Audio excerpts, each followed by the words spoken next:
Şovu sunar.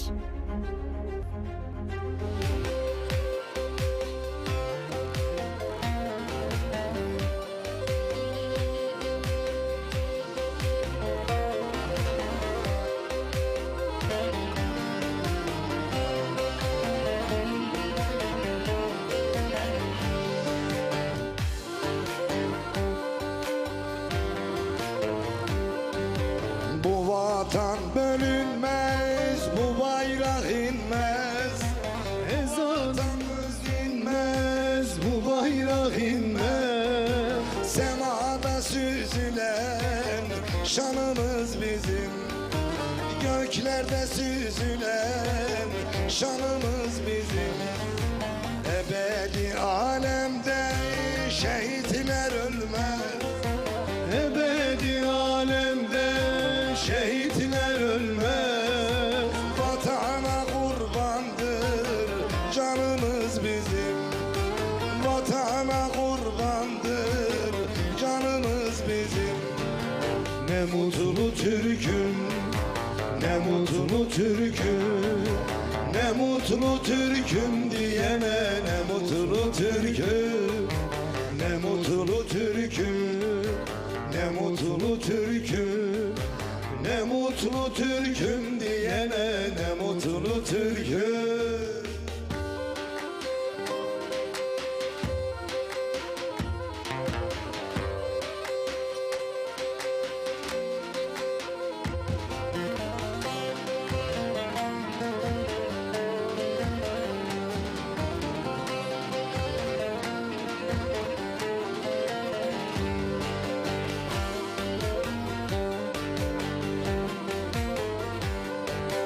Çanakkale'mizde Türk'ün zaferi, Çanakkale'mizde Türk'ün zaferi. sularda kayboldu Haçlı seferi, sularda boğuldu Haçlı seferi.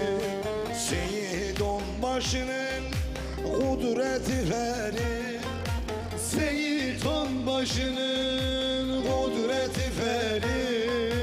tarihe yazıldı anımız bizim, tarihe yazıldı anımız bizim.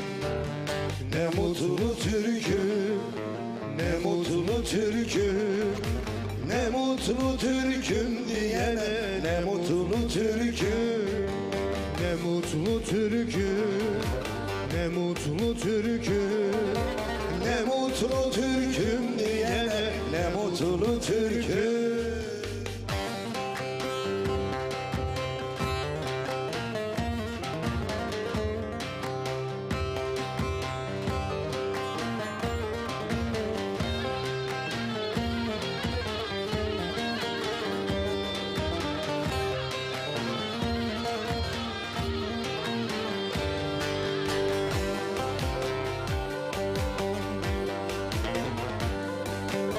Alevi Sunnisi, Çerkezi Kürdü, Alevi Sünnisi, Lazınan Kürdü.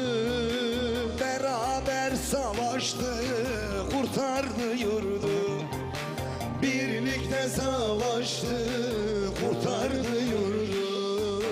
Bu neyin kavgası, kim kime vurdu? Bu neyin savaşı, kim kimi vurdu? Akmasın kardeşim, kanımız bizim. Akmasın kardeşim, kanımız bizim. Ne mutlu Türk'üm, ne mutlu Türk'üm, ne mutlu Türk'üm diyene, ne mutlu Türk'üm, ne mutlu Türk'üm, ne mutlu Türk'üm, ne mutlu Türk'üm diyene, ne mutlu Türk'üm. Merhaba sevgili dostlar, merhaba canlar. Ekin Türk ekranları başındaki çok muhterem insanlar. Nurettin Bay'dan, Bayşov'dan bir salı akşamından Ekin Türk stüdyolarından hepinize kucaklar dolusu sevgiler, selamlar olsun. Efendim öncelikle yurt dışında yaşayan bütün gurbetçilerimize, Anadolu'muzun bekçilerine, annelerimize, babalarımıza, dedelerimize, ninelerimize, sevgili çocuklara selam olsun. Bizler sizin evlerinize ekranlarınız aracılığıyla misafir olduk, hoş geldik, hoş bulduk. Aslen siz ekranları başınıza, bizlere gözünüz kulağınız olmak kaydıyla sizler hoş geldiniz, sefalar getirdiniz. Hepinize iyi seyirler diliyorum. Güzel bir türküyle başladık. Şehitlerimiz var, iptal edek mi etmeyelim mi? Şehitler bizim evladımız. İçimiz kan ağlıyor, hareketli okumayacağız. Güzel bir türkümüzde de bütün şehit ailelerine acılarını paylaştığımızı ifade etmek adına sevgilerimizi, saygılarımızı sunuyoruz. Ülke olarak başımız sağ olsun, içimiz kan ağlıyor ama hayat devam ediyor. Her zaman dediğimiz gibi bu vatan bölünmez, bu bayrak inmez. Efendim hepimize kolay gelsin. Yayında, yapımda emeği geçen tüm arkadaşlarım, birlikte başarıyoruz bu işi. Sevgili saz arkadaşlarım, şöyle alkışlar size gelsin ekranları başından. Misafirlerimiz var, hoş geldiniz, sefalar getirdiniz diyorum. Evet sevgili dostlar, 0541 483 60 60'tan bize göndereceğiniz SMS'leri biz onların doğrultusunda sizlere türkü okumaya devam edeceğiz. Siz SMS'lerinizi gönderin gelsin. Bugün uzaktan, aynı memleketliyiz, aynı coğrafyanın vilayetlerimiz farklı da olsa kalkıp Ankara'dan icabet etti programımıza, davetimize. Biz de kendilerine kocaman bir alkış istiyoruz. Kim geliyor? Semra Polat geliyor.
Öldür kurtulayım tatlı dilinden, bir kadim mavrumu eziyor, eziyor, eziyor.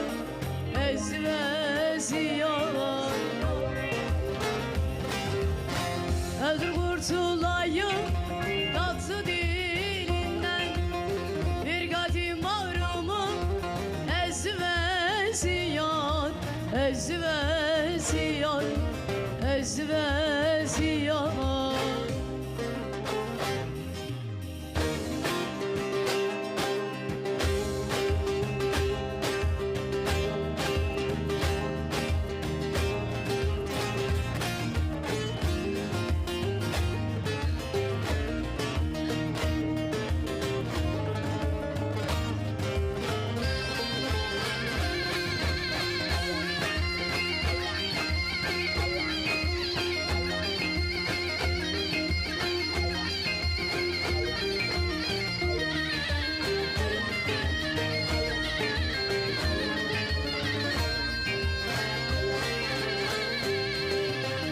Başların arası tutkumu bağlar, hasretin canımı dağladı dağlar, dağladı dağlar, dağladı dağlar, dağladı dağlar, dağlar.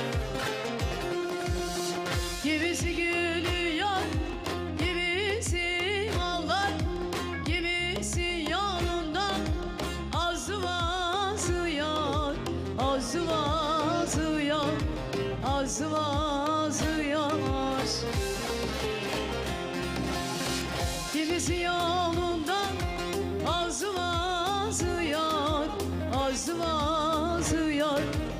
vaz vaz yar.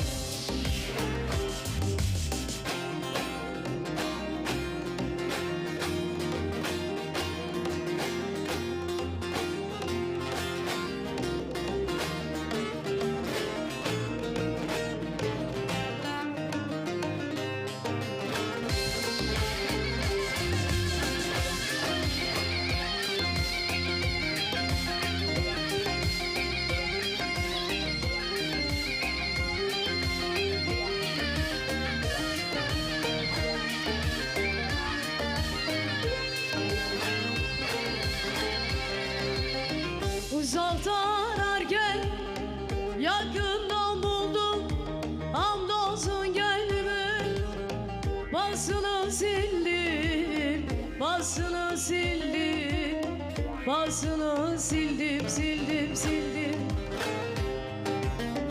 Usandım fenadan, gerçeğe geldim. Gönlüm bu dünyadan bezdi beziyor, bezdi beziyor, bezdi beziyor. Usandım fenadan, gerçeğe geldim. Gönlüm bu dünyadan bezdi beziyor, bezdi beziyor, bezdi beziyor, beziyor, beziyor, beziyor. Teşekkürler, çok sağ olun. Semra hoş geldin. Hoş buldum. Ekran sizin. Valla mikrofonumuz programımızda, var. evet, programımız çok kıymetli, benim için çok önemli. Değerli abimi çok severek, beğenerek, dinleyerek geldim. Başarılarınızın devamını diliyorum. Her şey o güzel gönlünüzce olsun Çok inşallah. teşekkür ediyorum. Ekranlara başındakilere neler Evet. söylemek istersiniz? Ekran başınızdaki izleyicilerimize gerçekten çok profesyonel bir abimizin programı. Yani böyle bir programa geldiğim için çok mutluyum. Mesajlarınızı eksik etmeyin, dualarınızı eksik etmeyin. Buradan şehit ailelerine de Allah'tan rahmet diliyoruz. Başları sağ olsun. Gerçekten çok üzücü bir durum. Bunu belirtmek isterim. Buradan bütün sevenlerime sevgilerimi, saygılarımı yolluyorum. Selam olsun. Sizi koltuğunuza alalım şöyle. Evet. Hoş geldiniz, sefalar Hoş getirdiniz. bulduk. Uzaktan geldiniz. Evet. Sizi bir tanıyalım mı Semra Hanım? Ankara'dan geliyorum. Yozgatlıyım. Çalışıyorum öyle müzikle, müzikal çalışmalar yapıyorum. Albümler var, klipler Evet, var. albümlerim var. Bu arada sizi çok çok çok beğenerek, severek, dinleyerek Estağfurullah. geldim. Eserlerinizi her zaman sahnemde okuyorum. Yani gerçekten büyük bir örneksiniz. Estağfurullah. Babam da sizin bir hayranınız. Selam olsun Size babanıza, selamlarını izliyorsa. gönderdiler. Aleykümselam. Öyle yani. Şimdi Semra'yı sosyal medyadan yazmış abi Tırışka Türk'ünü okuyabilir miyim falan öyle devam yaptık. Evet. Ben sizi arayacağım abi dedi. Sonra baktım videolarını inceledim güzel. Ben Ankara'da oturduğunu bilmiyordum. Davet ettim. Bunlar da icabet ettiler. Dün farkına vardım. Dedi abi ben Ankara'dayım. Programınız kaçta başlıyor? Nasıl başlıyor? Nasıl oluyor? Efendim hoş geldiniz. Sefalar bulduk. getirdiniz. Hoş bulduk. Evet sevgili dostlar bu programın bir ana sponsoru var biliyorsunuz Çamoluk Bal Diyarı'ndan. Efendim Demirhan Madencilik. Demirhan Madencilik Trakya bölgesinde ağırlıklı olmak kaydıyla Türkiye'nin her yerinde maden ocakları olan güzel bir insan. Yönetim Kurulu Başkanımız Ergün Bakırhan'a buradan kucaklar dolusu sevgilerimizi, selamlarımızı göndermiş olalım. Kendileri Çamoluklu, Dulundas Mahallesi'nden öncelikle memleketine, ilçesine çok büyük yatırımları olan bir insan. Aynı zamanda defalarca Çamoluk Bal Ağalığı da ünvanına sahip olan o güzel insana buradan eşine, çocuklarına, Oktay Bakırhan, Fatih ve Yavuz Bakırhan'a da sevgilerimi, selamlarımı göndermiş olayım. Her zaman sanatçı dostu, her zaman sanatın yanında, her zaman sanatçı kardeşlerime sponsor olan sadece biz değil, kanallarda program yapan tüm sanatçı kardeşlerimin de sponsorudur. Biz buradan kendilerine çok çok teşekkür ediyoruz. İşleri güçleri rast gelsin diyoruz. Allah onların birini bin etsin diyoruz. Böyle baba yiğitlere, böyle ağalara ülkemizin, memleketimizin her zaman ihtiyacı var. Buradan sevgilerimi, saygılarımı gönderiyorum bir kez daha. Kolaylıklar diliyorum. Çamoluk Bal Diyarı'na da kucaklar dolusu sevgiler, selamlar olsun sevgili dostlar. Evet, SMS'leriniz gelmeye devam ediyor. Bu arada biz ne diyelim? Sensiz olmuyor güzelim. Yerin dolmuyor güzelim. Buralardan sen gideli yüzüm gülmüyor güzelim. Hazır mıyız?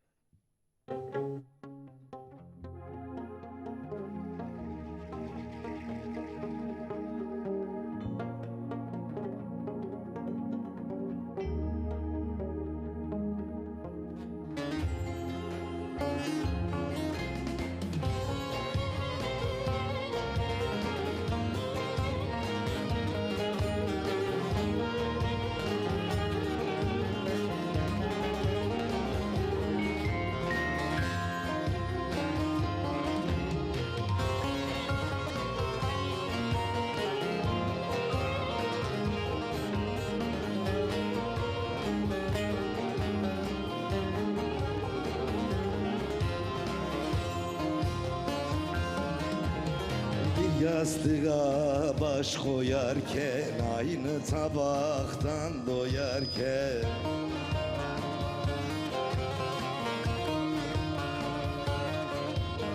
her gün sesini duyarken sustu bana sevdiceğim.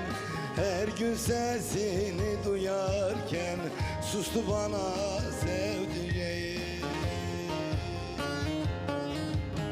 Sensiz olmuyor güzelim, yerin dolmuyor güzelim. Buralardan sen gideli, yüzüm gülmüyor güzelim.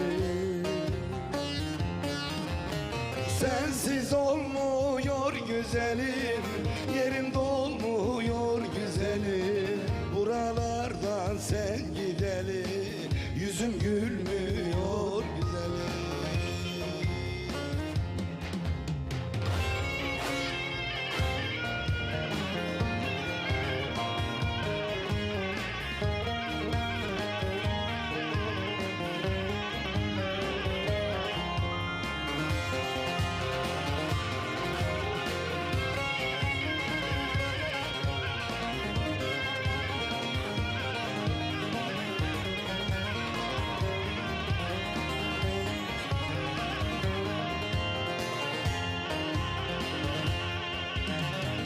Gül olur dikensiz olmaz, böyle ayrılık olamaz.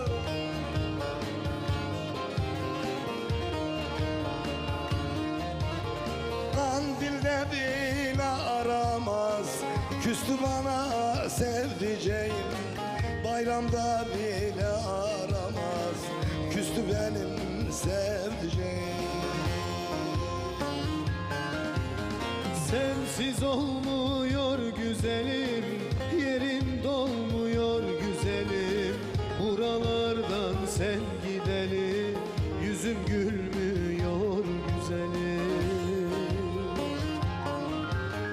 Sensiz olmuyor güzelim, yerin dolmuyor güzelim. Sen gittin ya buralardan, yüzüm gülmüyor güzelim.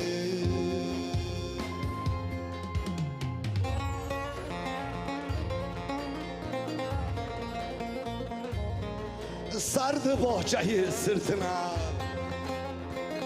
bakmadı ki yar ardına.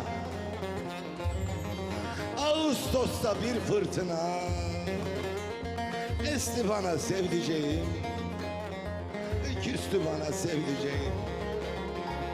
Sensiz olmuyor güzelim, yerin dolmuyor güzelim. Sen gittin ya buralardan, sen gittin ya buralardan, yüzüm gülmüyor güzelim.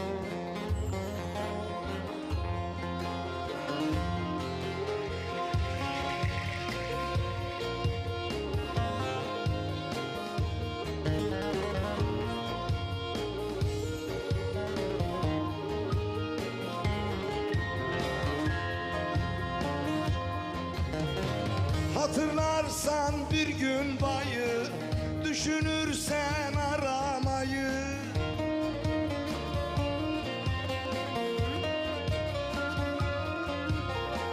mezarlığa faturayı kesti bana sevdiceğim. Ölümüne faturayı kesti bana sevdiceğim. Sensiz olmuyor güzelim, yerin dolmuyor güzelim. Buralardan sen gideli, yüzüm gülmüyor güzelim. Sensiz olmuyor güzelim, yerin dolmuyor güzelim. Sen gittin ya buralardan, yüzüm gülmüyor güzelim.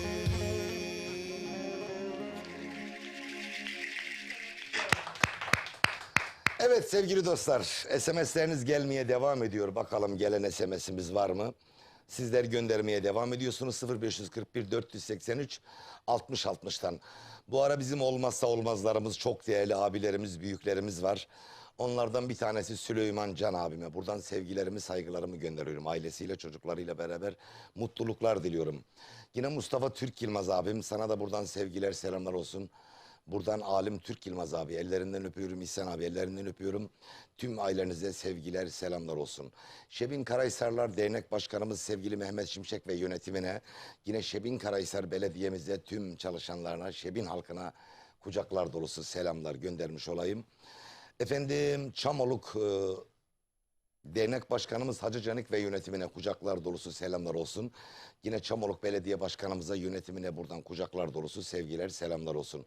Çetin Turan Ruşen, Şebin Karahisar Yumurcaktaş Köyü muhtarımıza selam olsun. Yumurcaktaş'a selam olsun. Efendim yine Ayhan Kazancı Kelki'de selam olsun. O bir tane kardeşimiz vardı. Engelli bir kardeşimiz Kelkit'te. Aklıma gelir inşallah. O kardeşimize de buradan sevgilerimi, selamlarımı göndermiş olayım. Ramazan Oraka kardeşime selamlar olsun. Rüstem Aydın kardeşime selamlar olsun. İbrahim Kör Sivas Merkez'e selam olsun, Kul Yusuf Köyü'ne. Efendim Hüseyin Kızılan bizleri izliyorlarmış. Onur Köycü kardeşim bizleri izliyorlarmış. Buradan memleketimin, vadimin, bütün vilayetlerin en ücra köşelerine kucaklar dolusu sevgiler, selamlar. Bizi izlemeye devam edin efendim. Evet Semra Bolat. Yanlış söylemedim değil mi? Semra Bolat. Selma. Semra dediniz. Selma. Selma, ben Selma. Olsun. Semra olur. Siz de benim adımı Semra koymuş olursunuz. Selma Bolat. Öyle olur. Ben pas vereyim, sen gol at. Bize hangi golü atacaksınız bakalım. Ne var sırada? Tabii izniniz olursa sizin eserinizi okumak istiyorum. Siz nasıl istiyorsanız. Bu programa gelen değerli kardeşlerim, konuşurken mikrofon yakan mikrofonumuz var. Yani oraya gittim de Nurettin Bay'dan okumak zorunda değil hiçbir kimse. Herkes yüreğinin böyle en iyi hissettiği türküler okusun diye söylüyorum. Siz nasıl istiyorsanız. Burası sizin, alkışlar sizin. Evet hocam, o zaman Hangi ben türkü? sizin Tırışka türkünüzü Tırışka. okumak istiyorum. İçi başka, dışı başka. Oo. Anladım ki bir Tırışka. Mikrofonumu açık alayım arkadaşlar.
Suçlamasın boşa beni, suçlamasın boşa beni. Kendi kendine darıldı, ay ay. Suçlamasın boşa beni, suçlamasın boşa beni.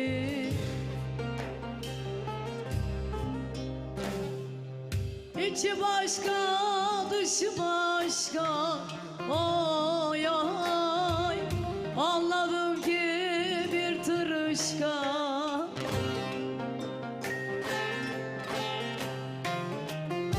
İçi başka, dışı başka, oy oy. Tanıdım ki bir tırışka.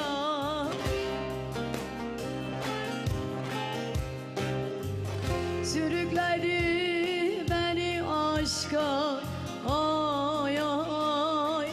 Çaldı taştan taşa beni, çaldı taştan taşa beni. Sürükledi beni aşka, ay ay. Çaldı taştan taşa beni, vurdu taştan taşa beni.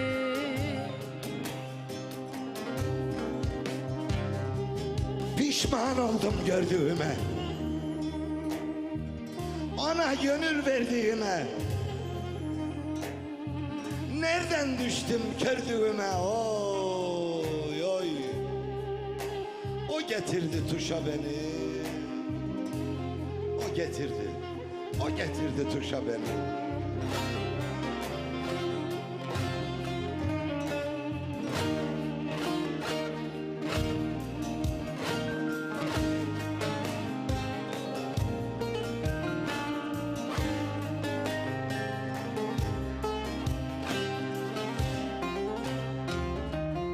Beni yolumdan eyledi, oy oy. İki şirin söz söyledi.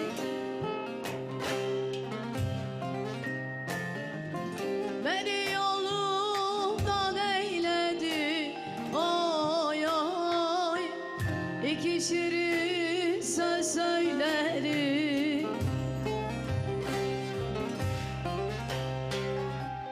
Bayılan gönül eyledi, ay ay. Yandırdı ateşe beni, verdi burada kuşa beni.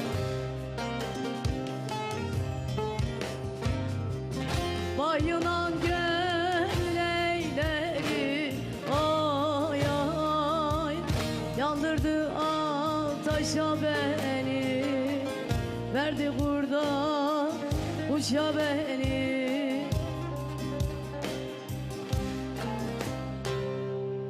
İçi başka, dışı başka, ay ay. Anladım ki bir tırışka.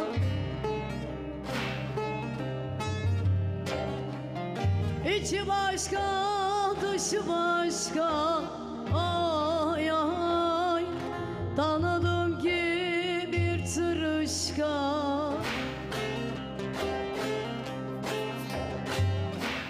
Sürükledi beni aşka, ay ay.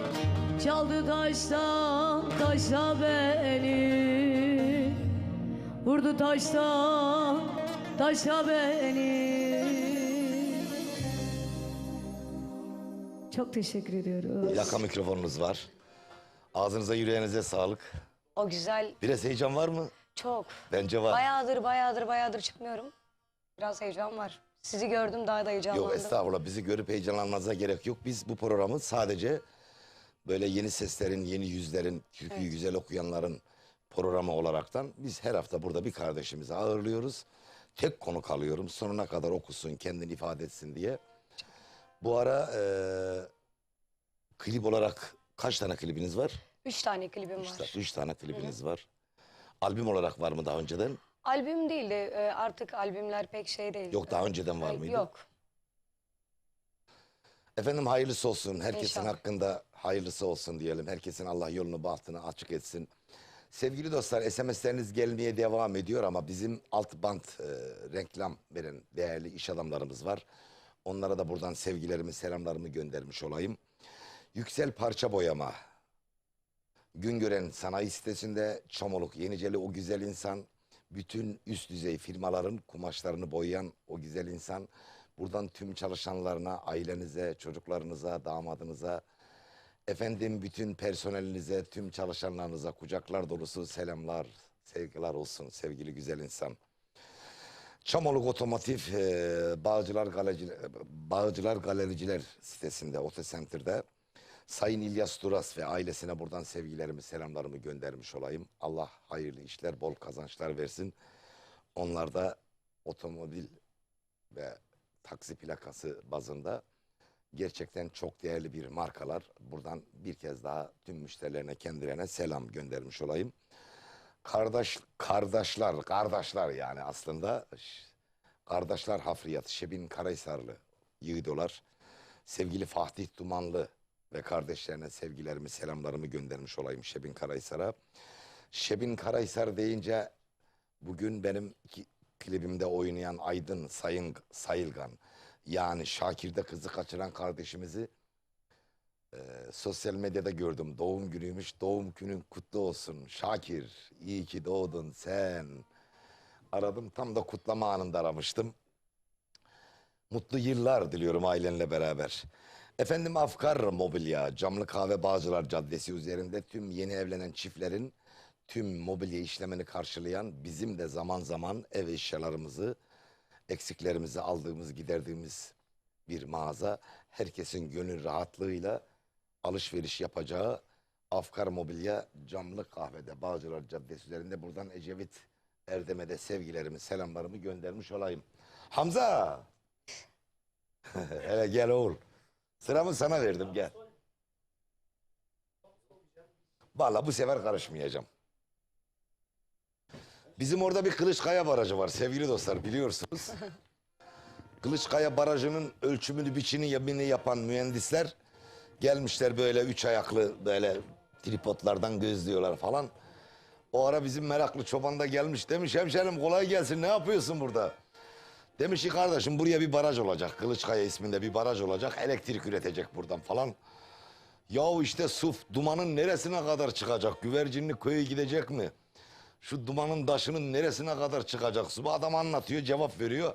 Ama mühendis tamamen yorulmuş. Adam durmadan soru soruyor, mühendis hiç cevap vermiyor. En son bakıyor ki mühendis bununla ilgilenmiyor. La mühendis kardeşim diyor, ben daha karışmıyorum. Nereye istiysen oraya kur barajı diyor. Şimdi bugün hiç karışmayacağım. Ne istiyorsan onu oku, türküden sonra konuşalım. Önceki programlarda bir şimdi bana bir yer gerek okumuştuk. Onu bugün istek aldım. Tamam. Onu okuyayım. Aslında sana normalde bir yer gerek canım. Veli dayı, dinliyorsan bayı. Selam istedi zaten senden. Ya bir de dedi ki bana dedi, iyi bir uzun hava okusun dedi. İyi bir uzun hava. Yola gidesi var galiba bu hafta. Allah Allah, yok canım, Mecuyakinler daha yeni cillenmiş. O gübre falan atmaya mı gidiyor, nereye gidiyor? Onları halletti abi ya. Halletti mi? Erkenden biçesi var galiba. Tamam. Memlekete geçesi var, ekini biçesi var, he mi? Evet. Hazır mıyız arkadaşlar? Şimdi bana bir yer gerek diyor.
Yamamaz ile döner, dağ dolanır dolanır. Selim ummanlara iner, gönül dolanır dolanır. Eyvah gönül eyvah, bana düştü. Tüccarım dertlere, kar bana düştü. Eyvah gönül eyvah, bana düştü. Tüccarım dertlere, kar bana düştü. Aman aman, şimdi bana bir yar gerek. Aman aman, yar dediğin yanda gerek. Aman aman, al yanına kerem eyle. Sar zinene mihman olayım. Gül yüzüne hayran olayım. Aman aman, şimdi bana bir yar gerek. Aman aman, yar dediğin yanda gerek. Aman aman, al yanına kerem eyle. Sar zinene mihman olayım. Gül yüzüne hayran olayım.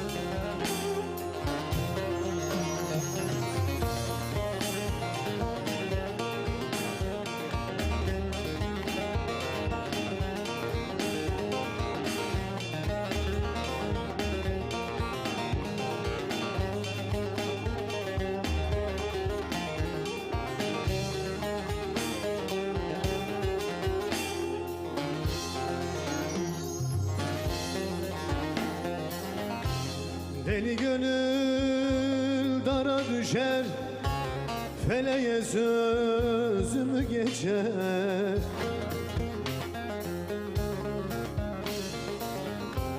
Bülbül olur zara düşer, gülü dolanı dolanır. Eyvah gönül eyvah, hal bilenim yok. Haldan anlayacak yar diyenim yok. Eyvah gönül eyvah, hal bilenim yok. Haldan anlayacak yar diyenim yok. Aman aman, şimdi bana bir yar gerek. Aman aman, yar dediğin yanda gerek. Aman aman, al yanına kerem eyle. Sar sinene mihman olayım. Gül yüzüne hayran olayım. Aman aman, şimdi bana bir yar gerek. Aman aman, yar dediğin yanda gerek. Aman aman, al yanına kerem eyle. Sar sinene mihman olayım. Gül yüzüne hayran olayım. Bitti. Deşini gönder selamlarını. Bizi izleyen herkese selam olsun. Kısa ve net. Net. İzleyenlere selam olsun. İzleyenler izlemeyenlere haber verirse onlara da selam Onlara da göndeririz. selam olsun. Bu kadar kısa. Yani. Yani bu demek oluyor ki sen bana bir türkü daha söyletirsin sonra. Zaman kazanıyorum abi. Ağzına yüreğine Teşekkür sağlık ederim, olur. sağ ol. Evet sevgili dostlar, bizi izlemeye devam ediyorsunuz. Bu ara benim oğlum ilk defa kendi aileme selam göndereceğim. Önce büyük oğluma göndereyim, kızıma göndereyim, sonra küçük İbo'ma göndereyim. İbocuğum İbrahim bugün bir yerde misafirmiş. Diyor ki babacığım diyor, Özgür ve Özlem Kalkavan, Emin ve Emine Bükücü için sıradaki türküyü gönderir misin demişler. Biz de o ortamda her kimler varsa sevgilerimiz, selamlarımızı göndermiş olalım. Bu ara başta babam, annem, Eşime, çocuklarıma, dünürlerime, gelinlerime, kızlarıma neyse hepsine selam olsun diyorum. Ne okuyalım Hamza, ben aklıma bir şey gelmiyor. Bir yarı yarı yapalım mı arkadaşlar? Evet. Yar yar. Hadi bakalım.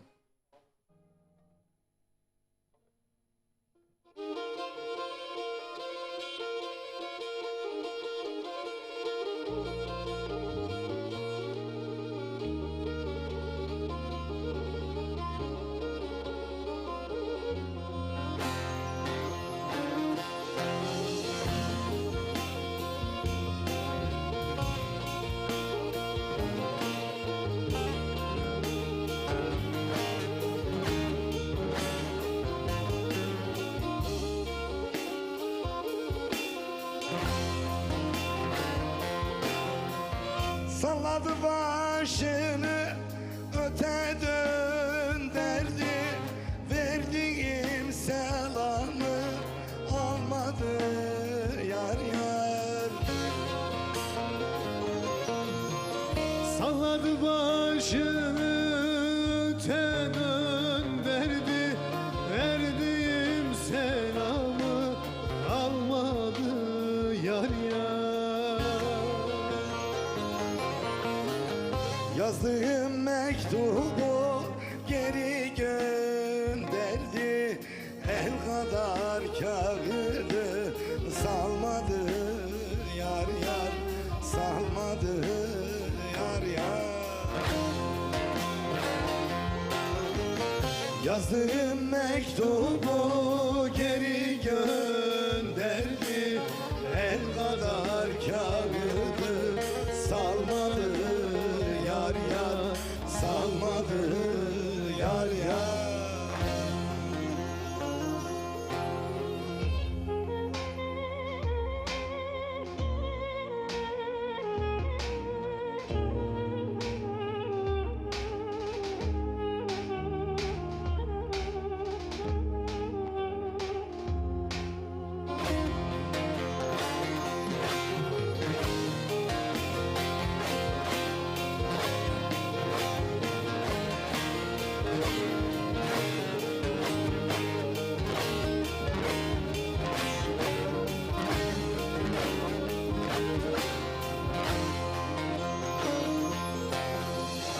Bilmem ne düşünmüş kendi kendine, aa baban vermiş seni zengine.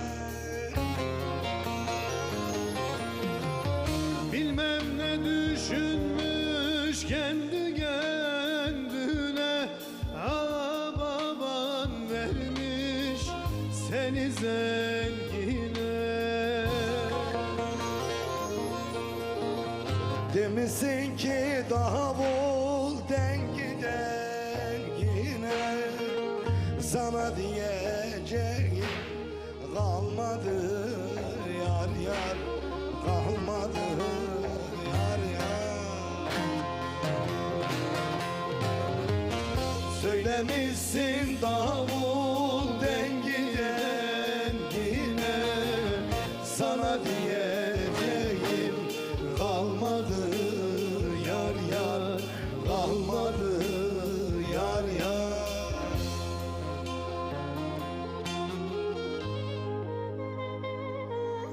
Kırıldı dişlimiz, dönmez şarkımız. Yedi yabancıdan yoktur farkımız. Dillerde dolaşan bizim şarkımız. Dün gece radyodan çalmadı ya. Yar.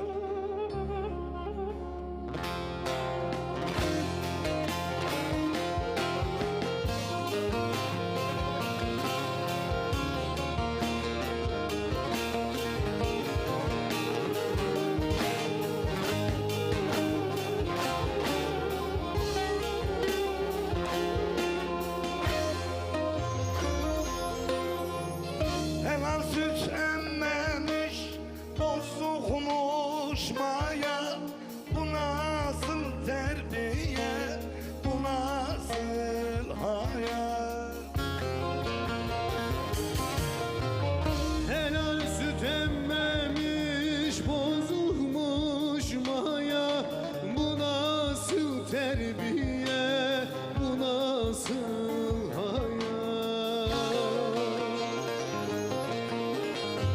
Özlendi demişsin Nurettin Baya, bir başka cananım olmadı yar yar, olmadı yar yar.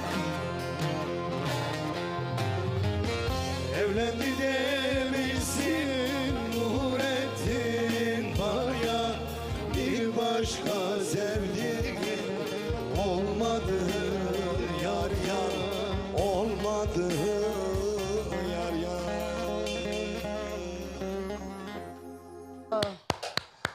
Evet sevgili dostlar, SMS'leriniz gelmeye başladı. Şöyle bir bakıyorum. İyi akşamlar Nurettin abi, sizden gelecek bütün eserler aileme armağan olsun demiş ama isim yazmamış sevgili dostum. Ben Almanya'dan Hasan. Ailecek sizleri izliyoruz. Erkan ekran başında bir Giresunlu olarak sizden horon istiyorum demişler. Arkadaşlar horon bugün yapamayacağız, biliyorsunuz şehitlerimiz var. Hareketli yapamıyoruz, içimizden gelmiyor. Efendim iyi akşamlar demiş Nurettin Bey, sana ve konuklarına başarılar, ekip arkadaşlarına, Ekin TV ailesine. Sensiz olmuyor güzelim, rica ediyorum demişler. Teşekkür ederim demişler, gönderdik bile.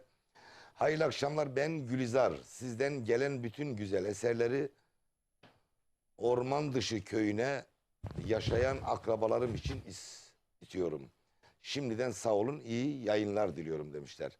SMS atan arkadaşlar, isimlerinizi de yazarsanız, nereden yazdığınızı da belirtirseniz çok mutlu oluruz diyoruz.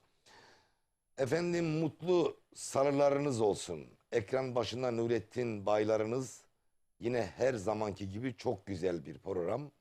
Aileme aracılığınızla selam ederim. İyi yayınlar demişler. Yine isimsiz bir SMS. İyi akşamlar. Feyza Altın ben Ankara'dan yazıyorum. Ailem için sizden bir eser rica ediyorum demişler. Eyvallah. Herkese iyi yayınlar diliyorum. Nurettin Bay'dan dedikodu eserini rica ediyorum demişler. Hayırlı yayınlar, Fransa'dan katılıyorum. Nurettin Bay'dan dedemin facesini istiyorum demişler. İnşallah Almanya'da sevgiler, selamlar. Efendim sıra sizde. Ben de. Hareketli mi yavaş mı okuyalım? Vallahi bugün hareketli Yapmayalım. yapmayalım. Tamam. Böyle uzun. Bütün dünya senin olsun. Bir dost bir poz yeter bana bir diyelim o zaman. dost, bir post yeter bana arkadaşlar.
Bütün dünya senin olsun.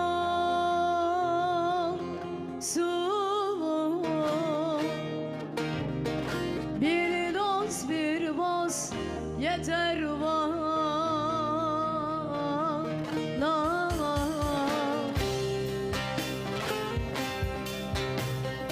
Bütün dünya senin olsun.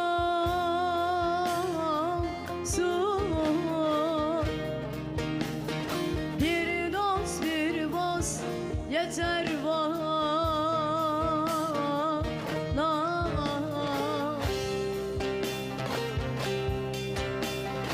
Atlas Sivas senin olsun. Bir dost bir boz yeter bana.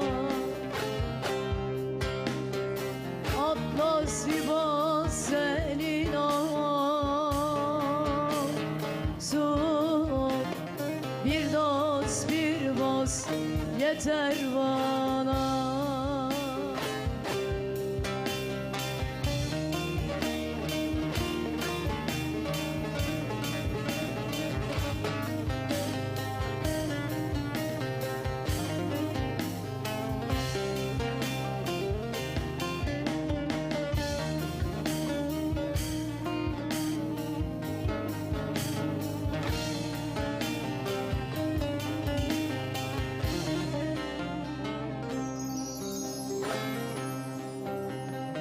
Beyler tahtından inerler,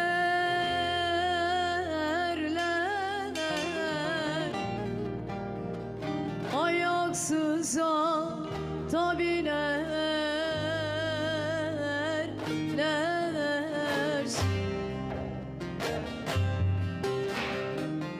Beyler tahtından inerler,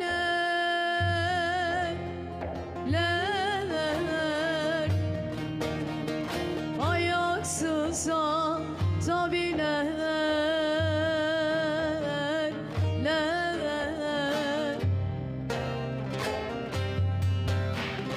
Toprağa gömüp dönerler,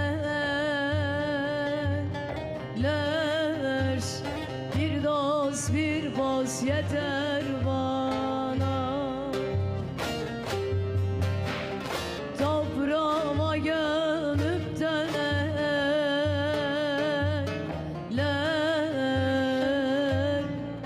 bir dost bir boz yeter bana. Teşekkürler. Çok sağ olun. Efendim orada çayınız, burada bayınız. Kumandaya dokunmayınız. Kısa bir aradan sonra biz yine buradayız. Gerçekten havası güzel, oksijeni bol. Ben de köy hayatını özledim diyenler varsa aranızda ve yatırım yapmak istiyorum diyenler varsa yerinizi almakta geç kalmayın. Hafta içi hafta sonu servislerimiz mevcut. Ekran altında numaramız var. Bir de ben söylemek istiyorum. 0212 486 39 0 0212 486 39 0 kısmi vade seçeneğimiz var. Takas seçeneğimiz var. Arazimiz hemen asfalta cephe. Kadastro yolu var. Evet gördünüz zaten. Görüntüleri de görüyorsunuz. Hemen arkamızda bungalov ev var. İşte burada şu anda yaşayan var. Hafta sonları geliyor, pikniğini yapıyor ailecek. Gerçekten konum olarak güzel bir bölgede. Bulunduğumuz yerde elektrik yakın ve yine Seyitler tren istasyonu var yürüme mesafesinde. Bu da çok önemli bir ayrıntı. Yani ileride burası faaliyete geçtiği zaman Küçükçekmece'den çıkıyorsunuz hızlı trenle yarım saatte arazinize kadar geliyorsunuz ve yürüme olarak da maksimum 5 dakika 1 kilometre bile yok. Tren istasyonu durağına, bu durakta oradan Babaeski'ye daha önce satmış olduğumuz yerlere kadar gidebiliyorsunuz. 0212 486 39 0 0212 486 39 0 Lüleburgaz'ı benim anlatmama gerek yok. Lüleburgaz'ı herkes biliyor. Biliyorsunuz Kırklareli'nin en büyük ilçelerinden birisi organize sanayi bölgesiyle. Binlerce çalışan var sanayi bölgesinde. Yüzlerce fabrika var. Bu bölgeden yer aldığınız zaman kazanmama şansınız yok. Biz bu zamana kadar yapmış olduğumuz projelerde 1'e 2, 1'e 3, 1'e 5 kazananları biliyoruz. Evet, bütün projelerimiz kazançlı alışveriş. O yüzden sizler de Lüleburgaz Çiftlikköy'den gelin bir parsel sahibi olun. 300 metrekare parsellerimiz, ana asfalta cephe, dümdüz bir yer, yeşil bir alan. Ekranlarda görüyorsunuz zaten. Şok fiyat. Bu fiyatı kaçırmayın. Hafta içi hafta sonu servislerimiz var. Hangi gün müsaitseniz söyleyin, sizi getirelim. Özellikle hafta sonu kalabalık bir şekilde geliyoruz. Sabah kahvaltımızı yapıyoruz. Araçlarımız saat 11'de Beylikdüzü'nden kalkıyor. Beylikdüzü'nden hep birlikte geliyoruz. Arazimizde sunumumuzu yapıyoruz. Arzu edenler beğeniyor. Tapunuzu hemen alıyorsunuz. Önce tapunuzu alıyorsunuz. Sonra ödemenizi yapıyorsunuz. Evet görüyorsunuz ne kadar güzel. Hobi bahçesi yapmış. Ekranda gördüğünüz yerleşimin hemen yanında.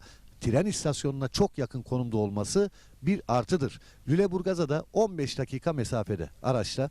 Lüleburgaz gerçekten çok büyük bir sanayi kenti, organize sanayi bölgesi. Bu bölgeler işte denize yakın bölgeler, nüfusun arttığı bölgeler ve sanayiye yakın olan bölgelerden arazi, toprak sahibi olduğunuz zaman mutlak kazanıyorsunuz. Minimum 1'e 2 diyebilirim. Yani seneye burası şu anda 289 bin liraya zaten indirimli alıyorsunuz. Bakın 40 bin TL bir indirim var. Seneye belki burası işte 600 bin lira olacak. O yüzden bu fırsatı iyi değerlendirin diyorum. 300 metrekare. Arzu edenler vardır ben 600 metrekare alacağım diyordur. Alabilirsiniz. Yeri görmeden karar vermeyin. Gördüğünüz zaman zaten anlattığımızı göreceksiniz. Evet kadastro yolunun şu anda ben üzerindeyim. Arkamda bungalov ev var. Hobi bahçesi yapılmış. Etrafı çevrilmiş. Sizler de aynı şekilde yapabilirsiniz. Yine drone çekimlerimizde görüyorsunuz işte. Yine hobi bahçeleri var. Evler var. Binalar var. İnsanlar burada bir yaşam sürüyor. Yaşam merkezinin hemen yanı başında ve özellikle söylüyorum burası çok önemli. Tren istasyonuna yürüme mesafesinde. Ve bu fırsatı da değerlendirin derim. Ekin Gayrimenkul olarak bu zamana kadar hep kazandırdık. Bundan sonra da kazandırmaya devam edeceğiz.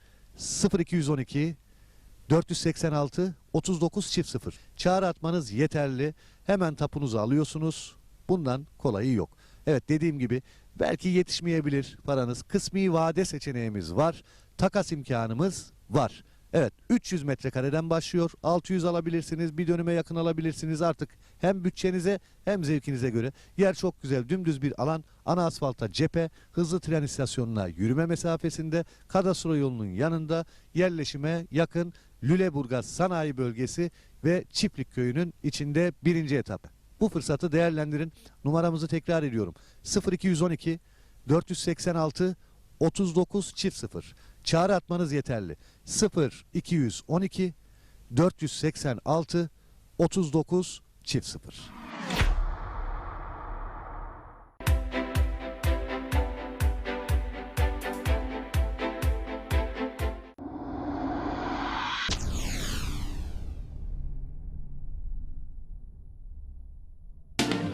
Bugün zulüm, bugün ölüm. Fuat Bahçeci'nin hazırlayıp sunduğu Yürekteki Ezgiler programının bu haftaki konukları Hüseyin Türküdeniz'i, Yarım kaldı yarım, hayallerim darmadağın. Tutmaz oldu elim ayağım, feryat figan dertli sazım. Sevim Eren, Suya aşk yazılır mı deme, ah Tamara.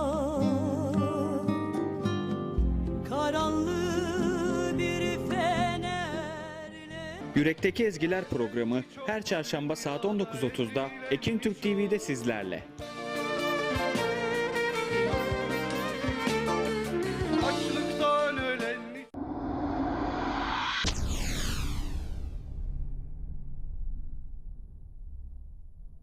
Kaşların karası nutkumu bağlar. Suat Polat'ın hazırlayıp sunduğu Anadolu Rüzgarı programının bu haftaki konukları Silivri Tokatlılar Dayanışma ve Yardımlaşma Derneği Başkanı Harun Çalışkan,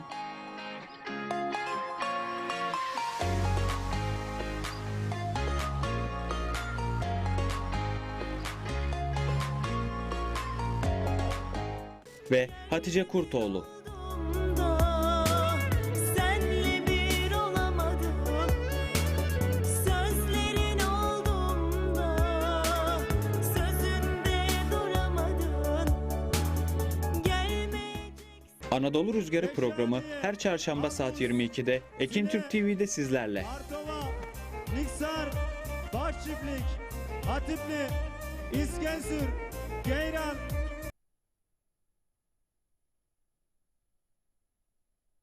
Artık sarılmaz yaranın tek sahibi.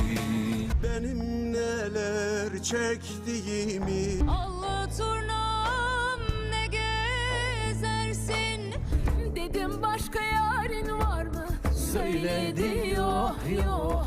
Sarı gelin aman. Bu nasıl bir derttir, dermanı yoktur. Bahçe duvarından açtım. Bir gün çıkıp gel uzak yollardan.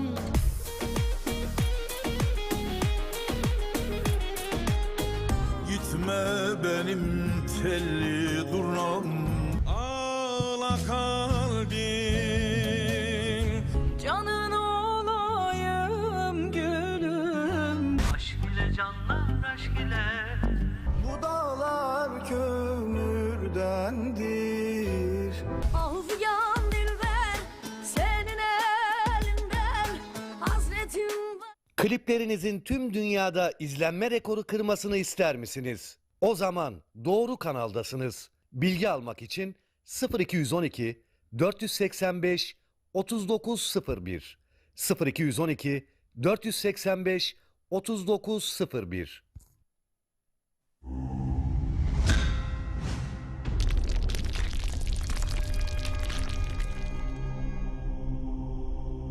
Bizi izlemeye devam edin.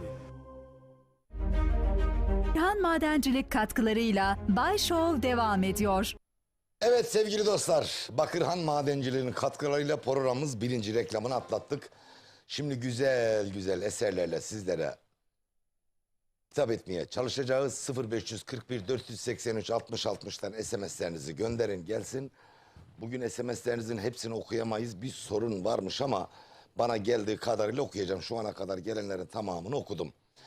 Evet sevgili dostlar, biliyorsunuz milli piyangosuydu, sayısalısı, at yarışıydı, işte bahisiydi, şuydu. Millet böyle kısa yoldan zengin olmanın peşinde. Ben de böyle özellikle at yarışını ön plana almak kaydıyla topluma bir mesaj anlamında güzel bir türkü yazdım. Şimdi onu okuyorum. İki atı yazamazsın yan yana, ne gidersin altılı yagan yana. Bırak desem bu illeti ben sana, niye bana kaşlarını çatarsın? Bu alemde çırpındıkça batarsın. Hazır mıyız?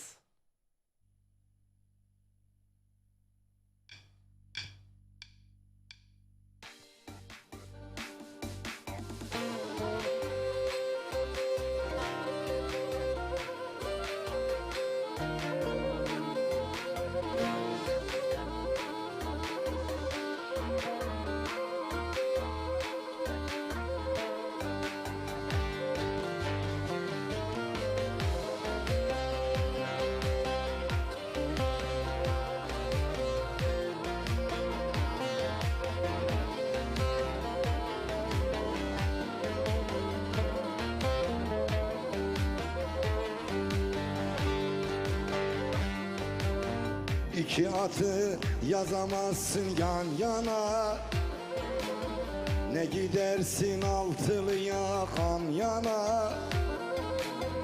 Bırak desem bu illeti ben sana, niye bana kaşlarını çatarsın? Bu alemde çırpındıkça batarsın. Niye bana kaşlarını çatarsın? Bu alemde çırpındıkça batarsın, sen batarsın. Niye bana kaşlarını çatarsın? Bu alemde çırpındıkça batarsın. Niye bana kaşlarını çatarsın? Bu alemde çırpındıkça batarsın, sen batarsın.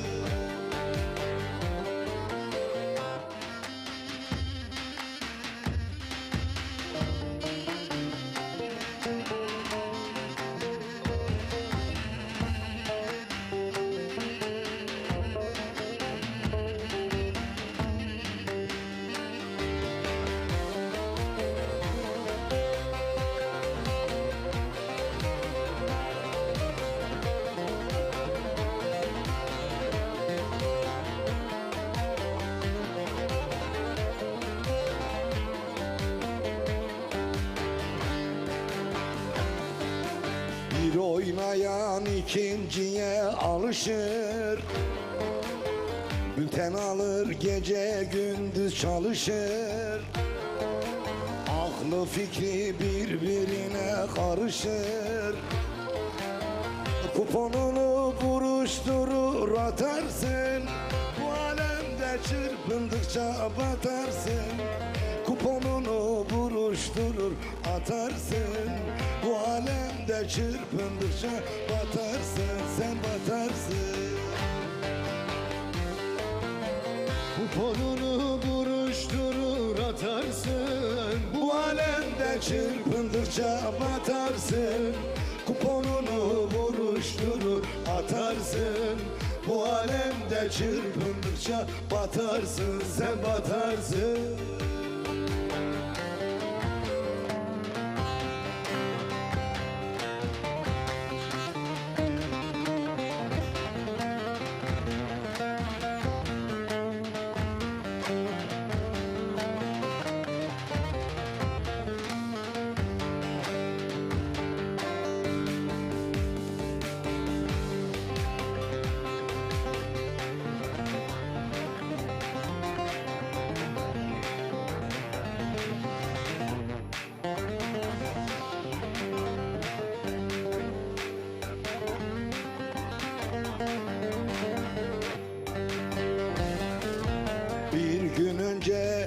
Galata'yı behlersin, gece yatar düşlerinde dihlersin. Gelir diye bir umutla beklersin. Sen o günde ilk ayaktan yatarsın, bu alemde çırpındıkça batarsın. Sen o günde ilk ayaktan yatarsın, bu alemde çırpındıkça batarsın, sen batarsın. Sen o günde ilk ayaktan yatarsın, Bu alemde çırpındıkça batarsın. Sen o günde ilk ayaktan yatarsın, bu alemde çırpındıkça batarsın, sen batarsın.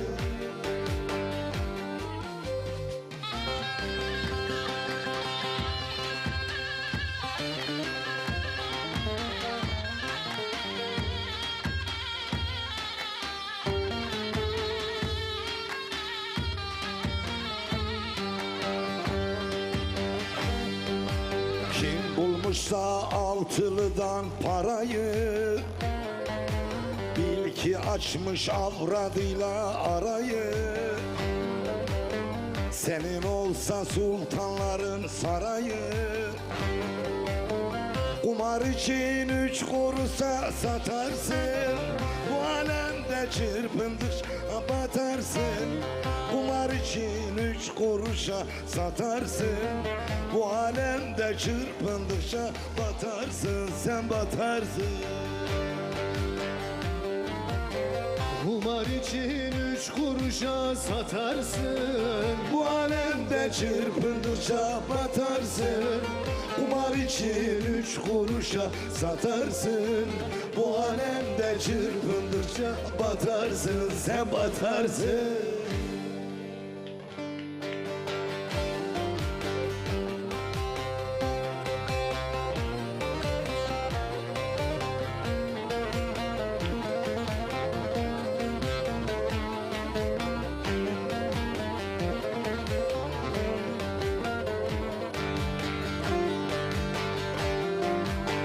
Ömrün geçti kısır anan tayınan, karnın doydu simidinen çayına. Gel dolaşak Bay Nurettin bayına, halay çeker stresini atarsın. Bu alemde çırpındıkça batarsın, halay çeker stresin atarsın. Bu alemde çırpındıkça batarsın, sen batarsın. Horan oynar stresini atarsın. Horan oynar alaşla yaparsın. Bu alemde çırpındıkça batarsın. Bu alemde çırpındıkça batarsın, lo batarsın. Biraz uzun mu oldu? Bana böyle geldi. Evet, arasında şiir okuyorduk ama parçayı da siz ilk çaldığınız için işaret ettiysem de anlayamadık. Karma karışık oldu ama Güzel oldu. mesaj yerine gitmiştir. Evet, sıra sizde. Adına cızık çektim, yapalım. Unuttum adına bir cızık çektim, öyle mi?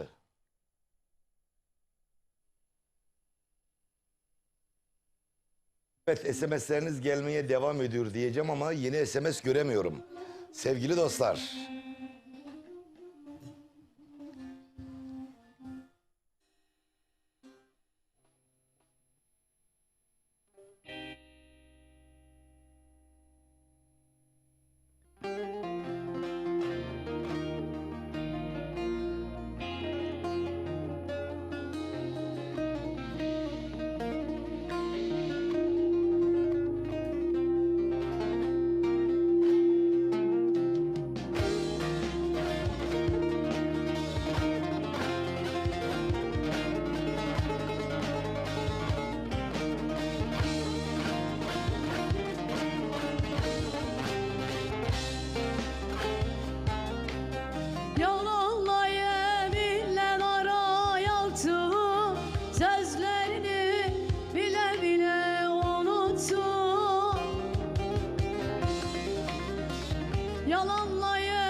unuttum adına bir cızık çeksin.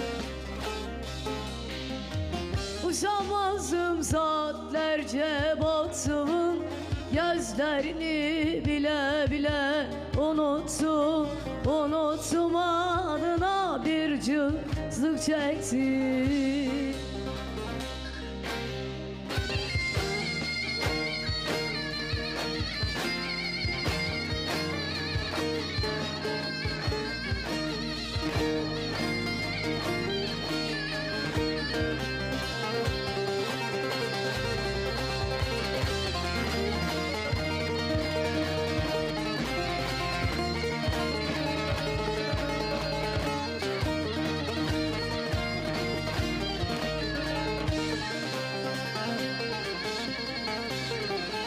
Sana çok bağlıydım, ümidim vardı.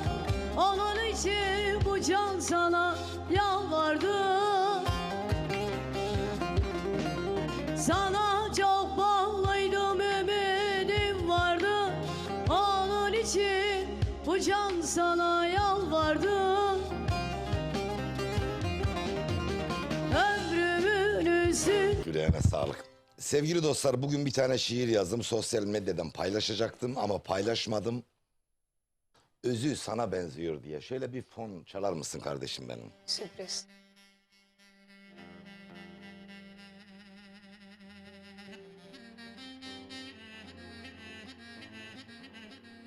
Kar yağdıkça yürüyordu. İzi sana benziyordu. Senin gibi gülüyordu. Senin gibi gülüyordu. Yüzü sana benziyordu. Fistanının nakışları, simsiyah kara kaşları. Öyle güzel bakışları, gözü sana benziyordu. O gittikçe ben de gittim, yürek yağımı erittim. Ayaküstü sohbet ettim, sözü sana benziyordu.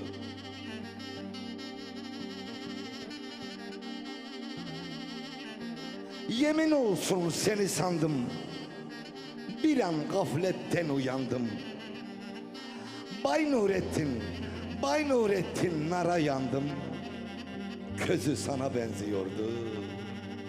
Közü sana benziyordu. Evet, ilk defa bugün burada okumuş oldum. Aslında sosyal medyadan paylaşmak için yaptım. Bugün de program yoğun ya, yarın paylaşırım dedim. Şimdi de cızık çektim, mızık çektim derken aklıma geldi. Sıcağıyla paylaşmış oldum. Bu ara sosyal medyadan o kadar yazan var ki onları telefondan okuyamam. Çok yazan var. Rüstem Aydın kardeşim, Mesudiye Musalıköy eski dernek başkanımız. O güzel insanın ailesine buradan selamımı gönderdim ama bir kez daha göndereyim. Bu vesileyle sosyal medyayı şöyle bir dolanacağım. Not alacağım. Bir ara verenden sonra tekrardan en azından oradan gelenleri okumak istiyorum. Hamza Oğul, seninle beraber bir Gülfidan okuyak mı ya? Okuyak. Aklıma ne geldi biliyor musun? Bir kösüre çevirmiştik. Sosyal medyadan paylaşmıştık. Çok da beğenmişlerdi. Ben seni bir başka sevdim. Gülfidan. Gülfidan. Bu arada o kösele dedemindi. Dedemin. Allah rahmet eylesin. Süreyi bilir misiniz? Böyle yuvarlak taş var. Böyle çatal ağaca koyuyorlar, çeviriyorlar, balta tutuyorlar. Ben de hem balta tuttum hem de onu videoya çektim. Altına yazmış. Biri diyor ki ters tutuyun. Biri diyor ki niye çok su döküyorsun. Yazara. Hadi arkadaşlar.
sevdim gül fidan, Kerem gibi aslım için tutuştum. Ben seni bir başka sevdim gül fidan, ben seni bir başka sevdim gül fidan. Hani var ya ilkbaharda kelebek, hani var ya beşikteki gül bebek. Ne güzel şey gülüm seni özlemek.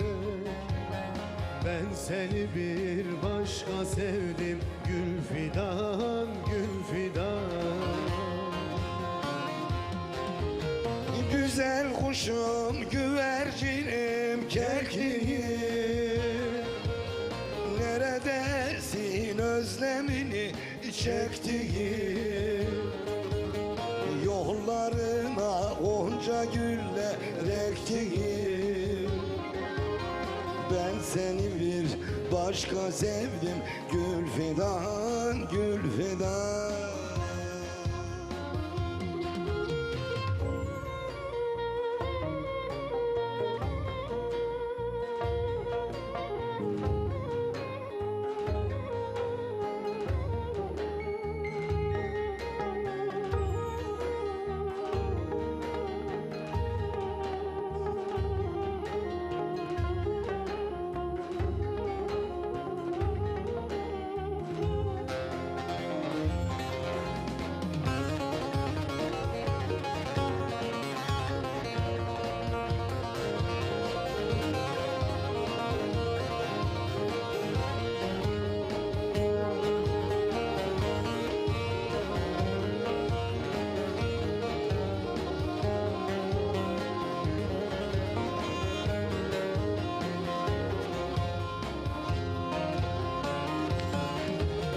Beni Ferhat seni şirin bildiğin, Beni Ferhat seni şirin bildin.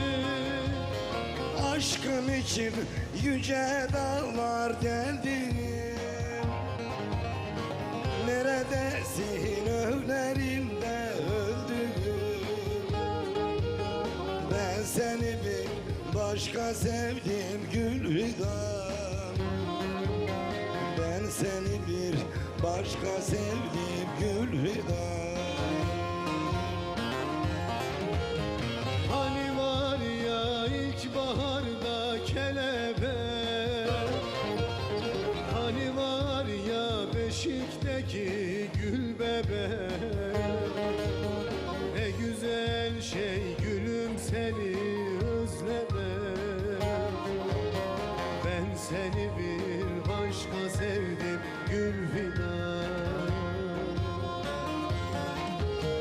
Güzel kuşum, güvercinim, kekliğim, neredesin özlemini çektiğim.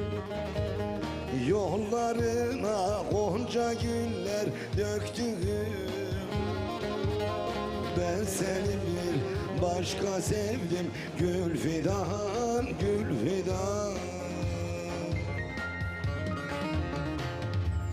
Ben adını yüreğime kazmışım,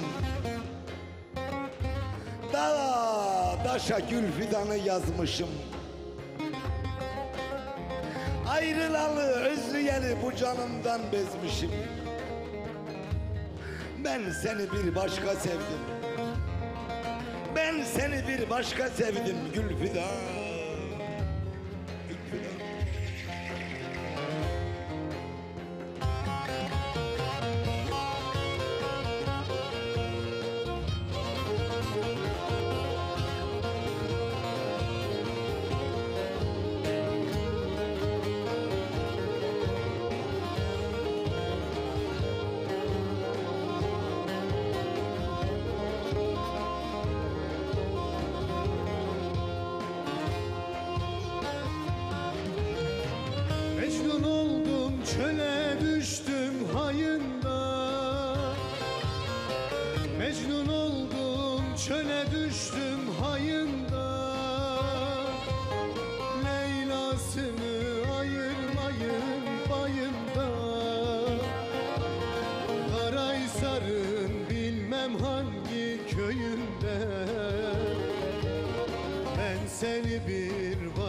başka sevdim gül fidan.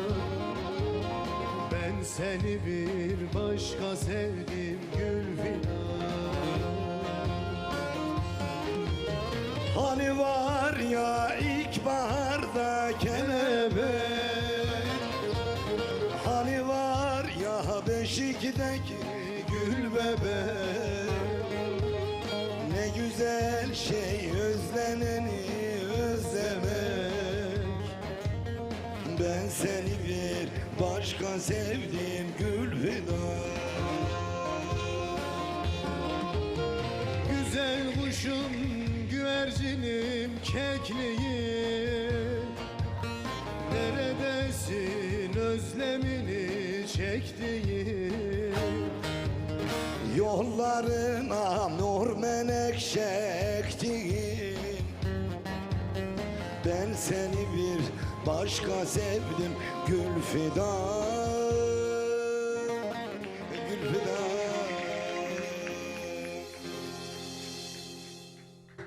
Sevgili sağ kolum menajerim, sevgili Fikret Kuskaya, bu güzel türküm sana gelsin canım kardeşim benim. Seni aldım 25 yıl önceye götürdüm. Evet sevgili dostlar, SMS'leriniz gelmiyor ama biz hissediyoruz. İstediğiniz türküleri tahmin edebiliyoruz. Göndermeye çalışıyoruz. Biraz sonra dedemin faciasını da göndereceğim. Bütün dedeler, evlenmek isteyenler şöyle bir kez daha düşünsünler diye. Evet, kızımıza geldi sıra. Ne var sırada? Biraz konuşalım ya, kendinizden Evet, konuşalım bahsediniz. tabii ki. Sesinize hayran kaldık. Vallahi Öyle mi? vallahi öyle bir etkilendim ki böyle kelimeler kifayetsiz kalır. Muhteşem yorum, muhteşem yani gerçekten. Canlı canlı bir de dinledim. Geçti benden, geçti benden. Oo süper. Şimdi kızın bir tanesi geç vakit, geç kalmış, dolayısıyla şehir merkezinde inmiş. Aslında evin önünden geçmesi gerekiyor ama yol çalışması varmış. Mezarlıktan da geçecek, çok korkuyor. Böyle oku üfüle derken tam mezarlığın kenarına gelmiş bir delikanlı çıkmış. Demiş ki korkmayın, korkmayın. Ben size eşlik ederim, sakın korkmayın. Olur demiş, çok teşekkür ederim, korkuyordum gerçekten. Gitmişler. Kız demiş ki çok teşekkür ederim, burası benim evim. Size de zahmet oldu. Ama siz ne kadar güzel bir insansınız. Çok da karizmasınız deyince çocuk demiş ki oho, siz beni ölmeden önce görecektiniz. Evet, ne var sırada? Hele bak saçlarıma kar yağdı. Güzel bir Mahsuni Baba yapalım. Rahmetle anıyoruz. Evet. Mekan cennet olsun. Bir...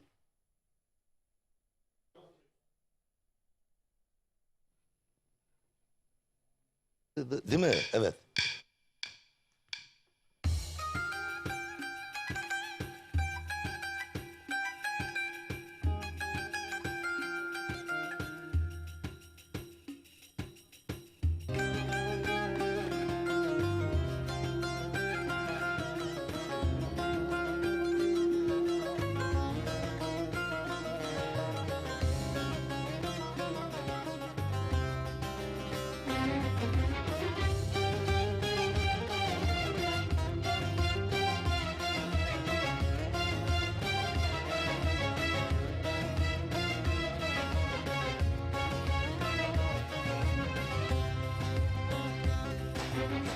Hele bak saçlarıma kar yağdı, kar yağdı, kar yağdı da kalkmıyor.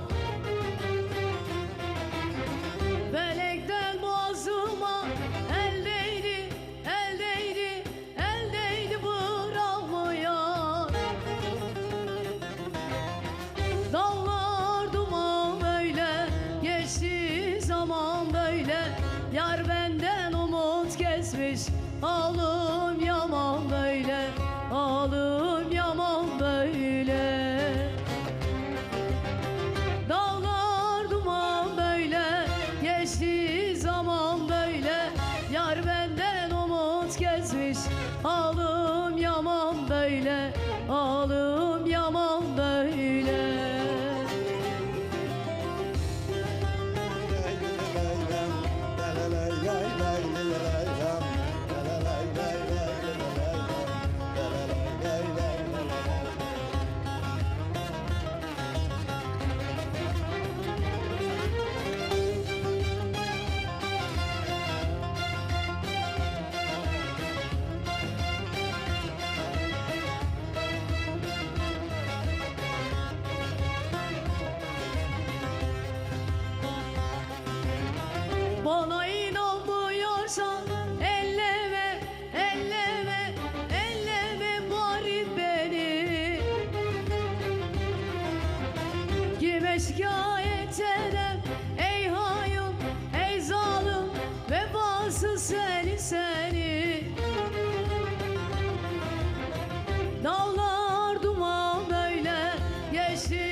Mahsuni bu dünyada ölüm var, ölüm var, ölüm müdür canlılar.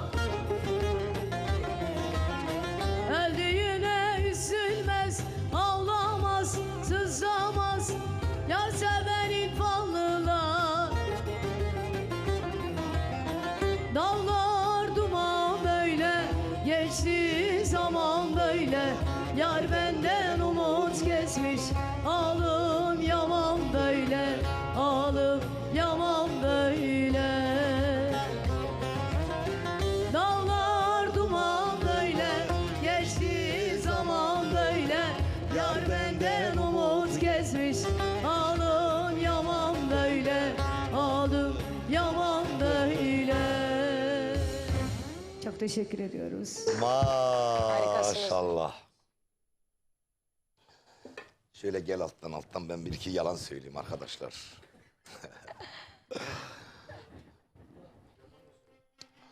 Ben yalan söylemem, esnafta demem. Mikrofondan söyleyeyim ya. Açık mı mikrofonum? Evet.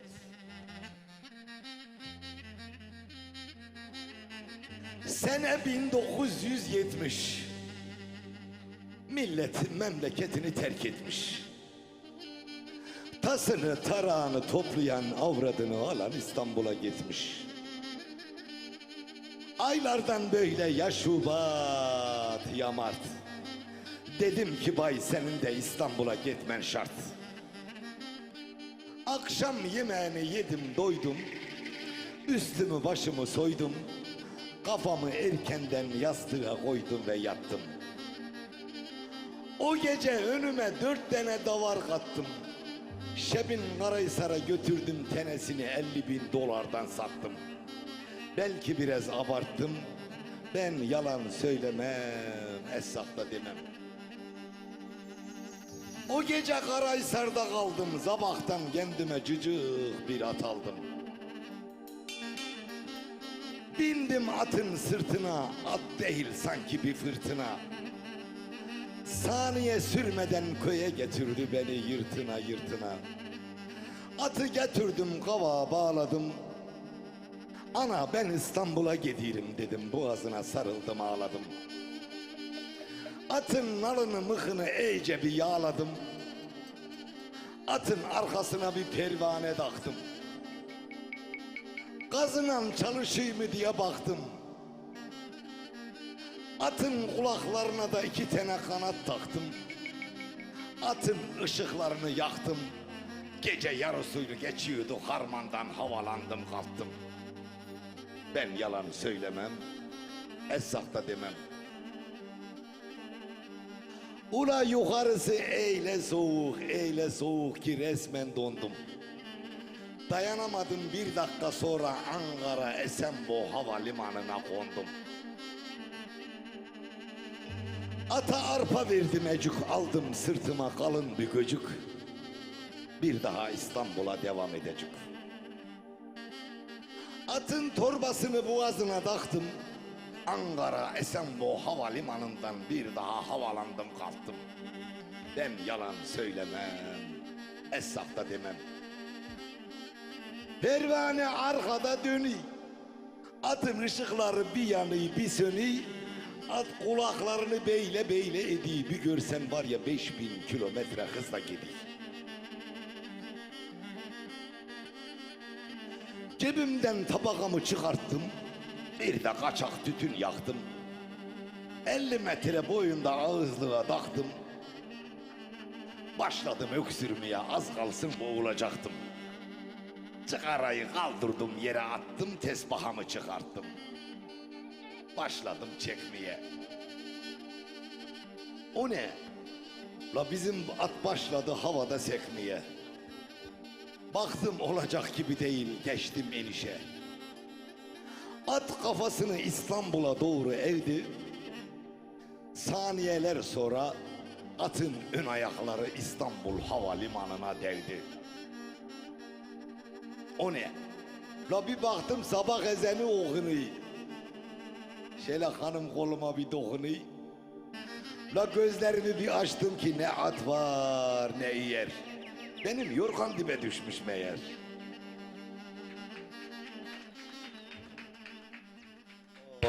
Oy oy.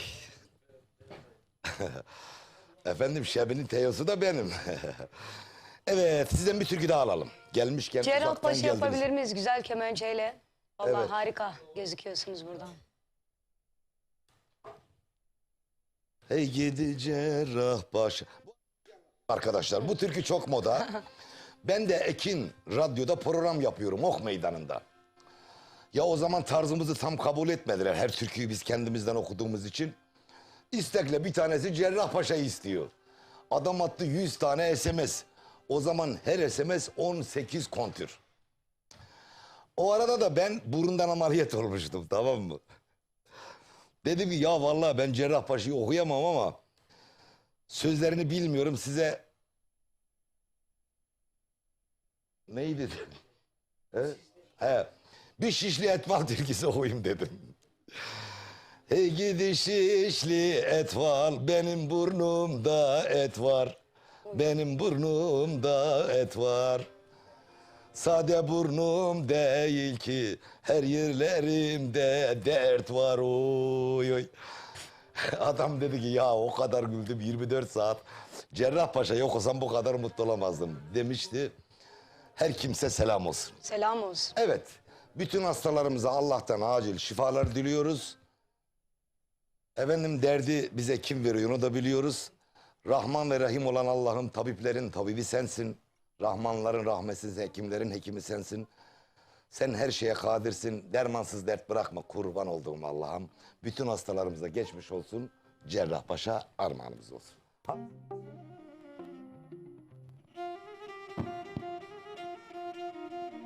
Ah gurbet, zalim gurbet.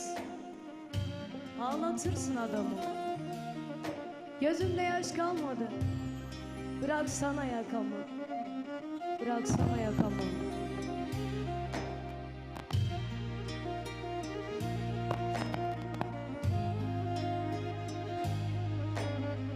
Diler. Ayrılık defterini elimi severdiler. Elimi severdiler. Hastayım, yatmışım hastahaneye. Tabipler ne demiş tanıma benim. Yaşama senedim yoktur seneye. Hücreler yer etmiş, hücreler yer etmiş kanıma benim. Geçen yıl bu zaman sapasağlamdım. Serum şişesine bağlandım kaldım. Derdimin dermanı, derdimin dermanı vardı sandım. Kimseyi koymazlar, yavrumu almazlar yanıma benim. Cancere kalmadı Nurettin Bay'da. Ne ilaç çaremdir, ne serum fayda. Bu ayda olmazsa gelecek ayda Azrail el koyar canıma benim.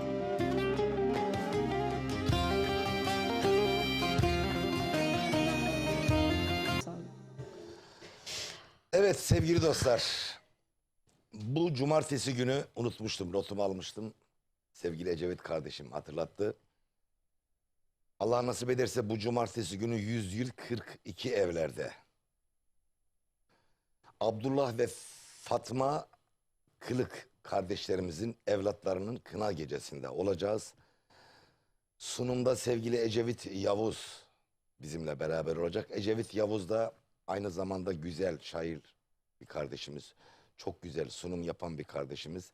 Zaman zaman Anadolu'da festivallerde bizim de sunumlarımızı yapan o güzel insanın ablasının, evladının kına gecesinde olacağız. Sivas Hafik Yakaboyu köylü Abdullah ve Fatma kardeşlerimizin evlatlarının kına gecesinde olacağız. Neredeyiz? Nideliler Derneği'ndeymiş. 100 yıl 42 evlerde. Evet bir türkü demişler. Evet dedemin faciası sol. Sevgili dedeler, aldığım duyumlara göre biraz da mizah olsun dedim. 7'den 70'te herkesin internette dolaşması, bir de bu dedelerin paralarını kaptırması bize ilham kaynağı olmuştu. O zaman güzel bir türkü yazmıştık. Alelacele de klibini çekmiştik. O türküm bütün dedelere armağan olsun. Evlenmek isteyen dedeler bir kez daha düşünsünler. Hadi bakalım.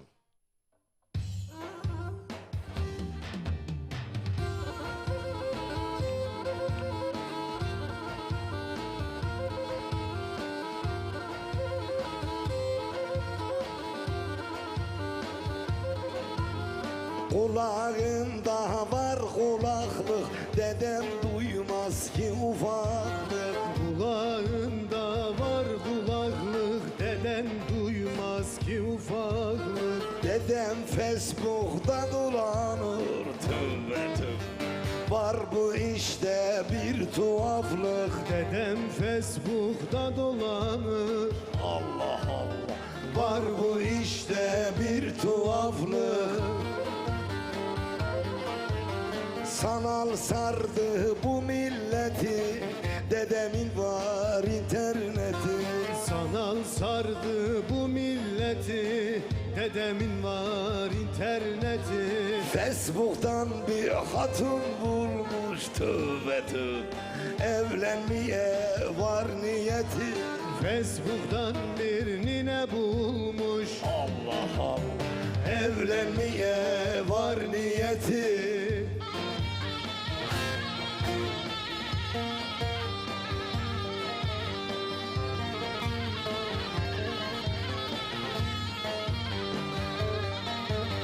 Dedem nineyle buluşmuş, gitmiş el ele tutuşmuş. Dedem nineyle buluşmuş, gitmiş el ele tutuşmuş. Sahilde bir selfie çekmiş, tövbe tövbe.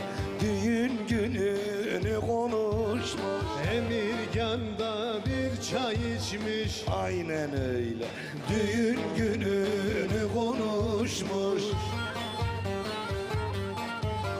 Dedem gece geç yatıyor, her gece tweet atıyor.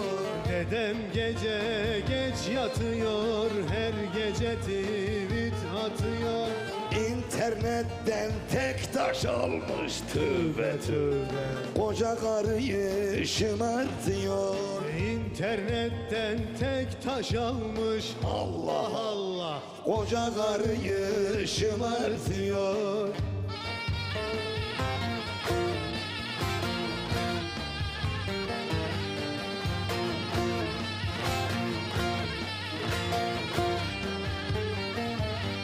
Ninenin bir oğlu varmış, işi bozuk eli darmış. Ninenin bir oğlu varmış, işler kesat eli darmış. Dededen kredi çekmiş, Allah Allah. Ne koparırsa o karmış. Dededen kredi çekmiş. Tövbe tövbe. Ne koparırsa o karmış. Dedem gece çetleşiyor, nine ile dertleşiyor. Dedem gece çetleşiyor, nine ile dertleşiyor. Nineye gelinlik almış, tövbe tövbe. Düğün günü netleşiyor. Nineye gelinlik almış. Tövbe tövbe. Düğün günü netleşiyor.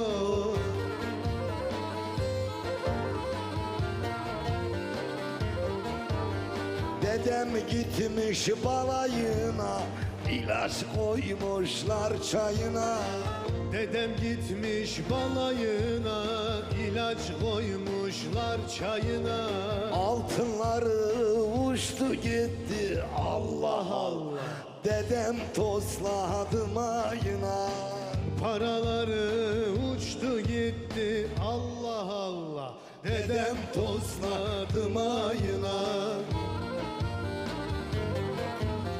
Dedem kapattı Facebook'u, aldı eline tesbihi. Dedem kapattı Facebook'u, eline aldı tesbihü. Bay dedem daha evlenmez, tövbe tövbe. Gitti 20 bilezik. Vay dedem daha evlenmez. Tövbe tövbe. Gitti gitti 20 bileziği. Efendim herkese merhabalar, selamlar. Yine sizlerle birlikteyiz. Yine Ekin Gayrimenkul olarak, Ekin TV olarak sizleri kazandırmaya devam ediyoruz. Çanakkale, Gelibolu, Ocaklı köyünden bahsedeceğim. Güneyli köyüne hemen sınır ve burada 417 metrekare parsellerimiz var. Denize 1,5 kilometre mesafede, Güneyli'ye 1,5 kilometre mesafede, Bolayır'a araçla 10 dakika mesafede ve 8 kilometre uzaklıkta. Muhteşem konumda bir yerden bahsediyoruz. Orada toplam 2 adet arazimiz var. Her ikisi de yolun hemen kenarında. Birisi sağ bölgede, diğeri sol bölgede olmak kaydıyla hemen burada yolu görüyorsunuz. Resmi kadastro yolu ve hemen onun yanı başında bir tarafta 417 metrekare parsellerimiz var. Diğer tarafta 534 metrekare parsellerimiz var. 417 metrekare parsellerimiz 599.000 TL. Evet, 417 metrekare parsellerimiz 599.000 TL. Emsalleri 700.000, 750.000 TL. Güneyli'de bulunan araziler ise metrekaresi yaklaşık 3.500 TL. Ama bizler Güneyli'ye sınır olan Ocaklı'da Saros Körfezi'ne 1,5 kilometre mesafede, Emel Sayın plajına 1,5 kilometre mesafede, Fatma Kadın plajına 1,5 kilometre mesafede olan yerlerimizi bizler 417 metrekare olarak 599.000 TL'ye veriyoruz. Herkesin yeri belirli. Hemen burada görüyorsunuz. Evet, direkleri dikilmiş vaziyette. Ondan sonra parsel numaraları var. 3 numara, 4 numara, 5 numara. Bu şekilde isteyen istediği yerin sahibi olabilir. Hemen tapunuzu alabiliyorsunuz. Çaplı, muvaffakatnameli ve tapunuzu resmi tapu dairesinden alıyorsunuz. 417 metrekare parsellerimiz 599.000 TL. Ben tamamını nakit alacağım diyorsanız indirimimiz de mevcut. Onu da aradığınız zaman arkadaşlar sizlere yardımcı olacaklar. Bizler de yardımcı olacağız. Evet, onun haricinde kısmi vade seçeneğimiz var. Örnek veriyorum 400.000 liramız vardır. Kalanını kısmi vade seçeneğiyle taksitlendirebiliriz. Vade farkı koymuyoruz. Araç takasımız mevcut. Aracınız varsa değerinde alıyoruz. Arazimizin sahibi olabiliyorsunuz. Ekran altında numaramız var. Ben de numaramızı söylemek istiyorum. 0212 594 4 594 0212 594 4 594. Ben burada gerekli anlatımları yapıyorum. Bakın özelliklerinden bahsediyorum tekrar. Gelibolu merkeze 10 dakika mesafede. Güneyli ve Ocaklı'ya 1,5 kilometre mesafede. Otobana 5 dakika mesafede. Beylikdüzü'nde bulunan ofisimizden arazimize maksimum 2,5 saatte varıyoruz. Hafta içi ve hafta sonu olmak üzere servislerimiz mevcut. 417 metrekare ve 534 metrekare parsellerimiz var. Hangisini arzu ediyorsanız. Şu anda sizin yapmanız gereken değerli izleyenler, vakit nakittir, kupon bir yerden bahsediyorum. Saros Körfezi'ni net bir şekilde gördüğünüz, masmavi denizi, Saros'u net bir şekilde gördüğünüz bir yerden arsa sahibi olacaksınız. Parsel sahibi olacaksınız. Arazinin her bölgesinden Körfez'in tamamını görebiliyorsunuz. Hava açık olduğu zaman Körfez'in ilerisindeki adaları görebiliyorsunuz. Evet, bunun haricinde kadastro yolunun yanında parsellerimizin yolları ayrılmış, tertemiz, direkleri dikilmiş, parsellerin hemen ortasında zaten ekranda görüyorsunuz. Her birisinin numaraları var. Hangisi hangisinde, hangi numara hangisinde bunu görebiliyorsunuz. 0212 594 4 594 0212 594 4 594. Burada zaten bakın deniz muhteşem konumda. Kış ayında bile bu rengi görebiliyorsunuz. O yüzden diyorum ki hafta içi hafta sonu fark etmez. Gelin, görün ve kararınızı verin. Bizlere ayıracağınız sadece 6 saat ama bu 6 saat sizlere inanılmaz kazanç kapısı açacak. Şu anda aldığınız bile yaklaşık 100.000, 150.000 TL kazanmış oluyorsunuz. Ve ileride ne kadar kazanacağınızı siz düşünün. 0212 594 4 594 0212 594 4 594. Her gün servisimiz var. Hafta sonu özellikle sabah saat 10'da ve 11'de olmak üzere 2 servisimiz var. Ben erken gideyim erken geleyim diyorsanız, 1 saat daha önceden işimi bitireyim diyorsanız 10'daki servisimiz de yerine aittir. Eğer yok hayır ben biraz daha uykumu alayım, hafta sonu biraz dinleneyim 11'de gidelim diyorsanız aradığınız zaman servis saatinizi mutlaka belirtin ve bizler de yerinizi ona göre ayırtalım değerli izleyenler. Evet 10 ve 11'de hafta sonu, hafta içi de istediğimiz saatte gidebiliyoruz. Numaramızı tekrar ediyorum. 0212 594 4594. Masmavi bir deniz. Hayal kurun. İleride orada şöyle bir inşaatınız olacak. 2,5 kat böyle villa yapacaksınız. Çoluk çocuk hep birlikte gideceksiniz. Antalya'ya, Bodrum'a, Marmaris'e gitmeye gerek yok. 2,5 saatte villanızın yanındasınız. Keyif sizin keyfiniz. Ondan sonra hafta sonları denize gireceksiniz. Yürüyerek gidebiliyorsunuz. Ve mis gibi tertemiz, masmavi Saros Körfezi'nde yüzmenin tadını çıkartıyorsunuz değerli izleyenler. Yapmanız gereken, şu anda ben bütün bilgileri verdim sizlere. Kadastro yolunun hemen yanında, otobana 5 kilometre mesafede, Gelibolu merkeze 10 dakika mesafede, Saros Körfezi'ne 1,5 kilometre mesafede. Yine aynı şekilde plajlara, evet halka açık plajlara 1,5 kilometre mesafede olan 417 metrekare parsellerimiz sizler için en uygun fiyata. Kupon yer. Fırsat bu fırsat. 417 metrekare parsellerimiz 700.000 TL değil 599.000 TL. Nakit alımlarda da kısmen biraz indirim yapacağız. Onu da sizlere söyleyelim. Gelmeniz yeterli ve şu anda da arayan çok. Bunu özellikle söylüyoruz. Ben bilgileri sizlere aktardım. Sizler beni izlediniz, dinlediniz.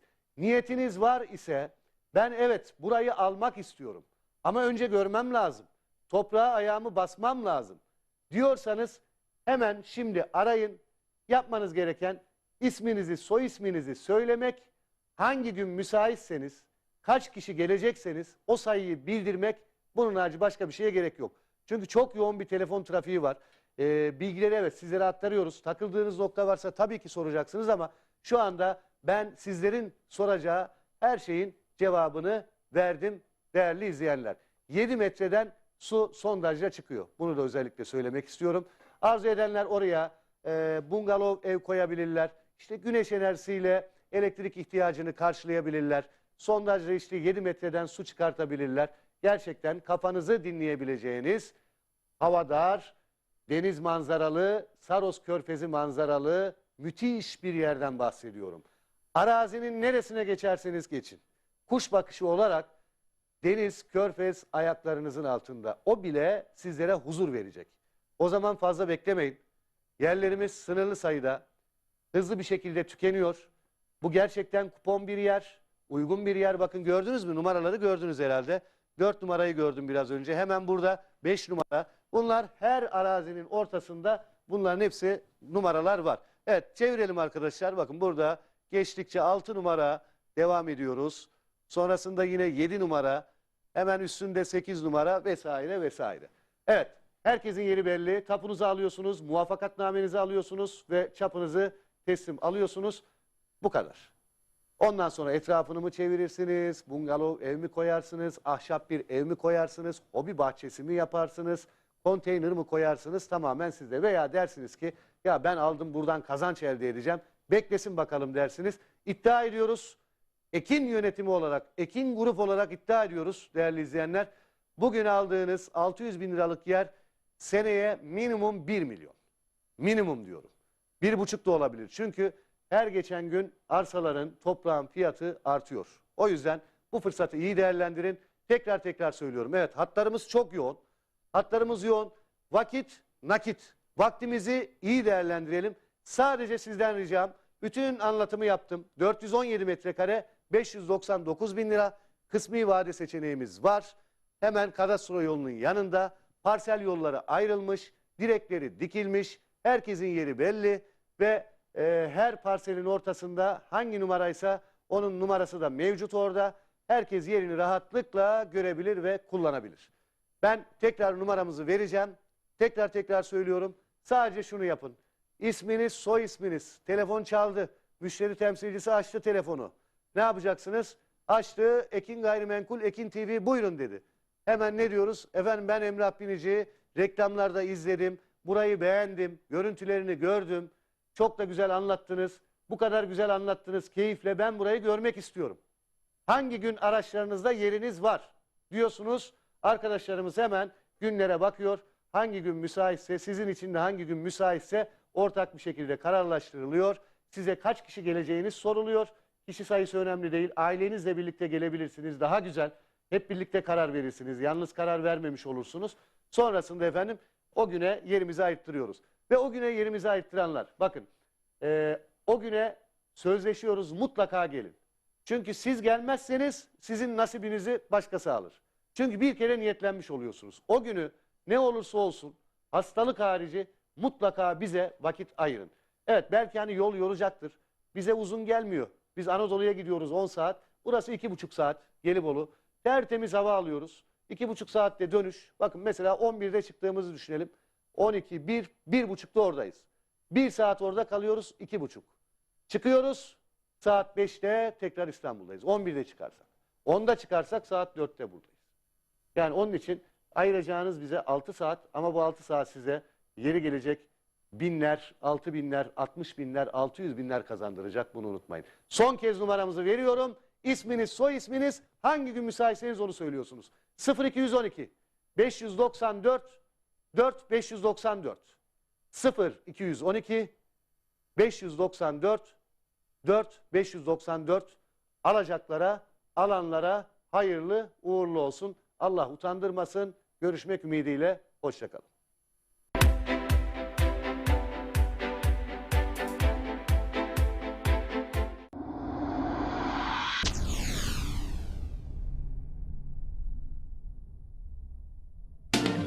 Bugün zulüm, bugün ölüm. Fuat Bahçeci'nin hazırlayıp sunduğu Yürekteki Ezgiler programının bu haftaki konukları Hüseyin Türküdeniz'i. Yarım kaldı yarım, hayallerim darmadağın. Tutmaz oldu elim ayağım, feryat figan dertli sazım. Sevim Eren, Suya aşk yazılır mı deme, ah Tamara. Karanlığı bir fenerle. Yürekteki Ezgiler programı her çarşamba saat 19.30'da Ekin Türk TV'de sizlerle. Açlıktan ölen mi?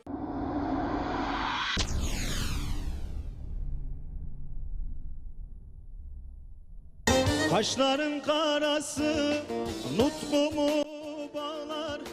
Suat Polat'ın hazırlayıp sunduğu Anadolu Rüzgarı programının bu haftaki konukları Silivri Tokatlılar Dayanışma ve Yardımlaşma Derneği Başkanı Harun Çalışkan,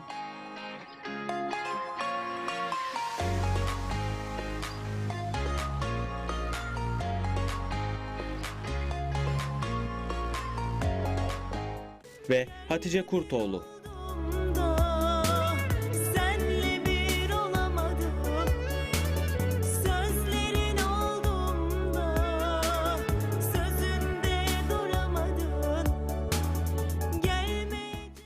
Anadolu Rüzgarı programı her çarşamba saat 22'de Ekin Türk TV'de sizlerle. Artova, Niksar, Bahçıflik, Hatipli, İskensür, Geyran.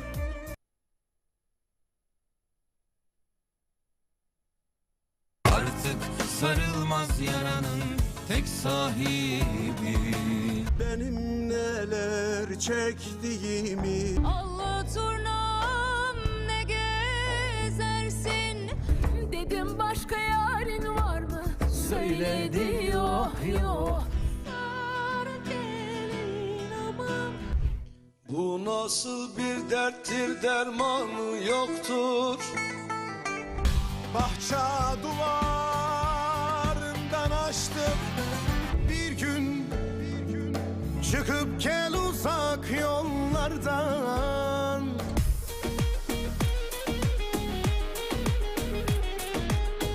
Gitme benim telli durnam, ağla kalbim.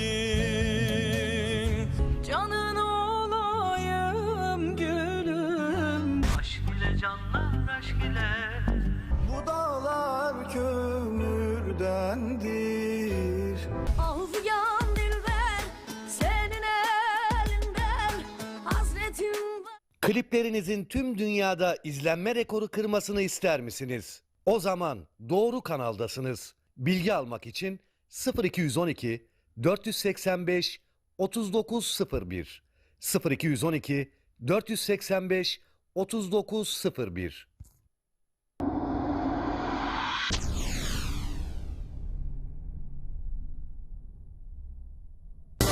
Bu hüzünlü yürek sana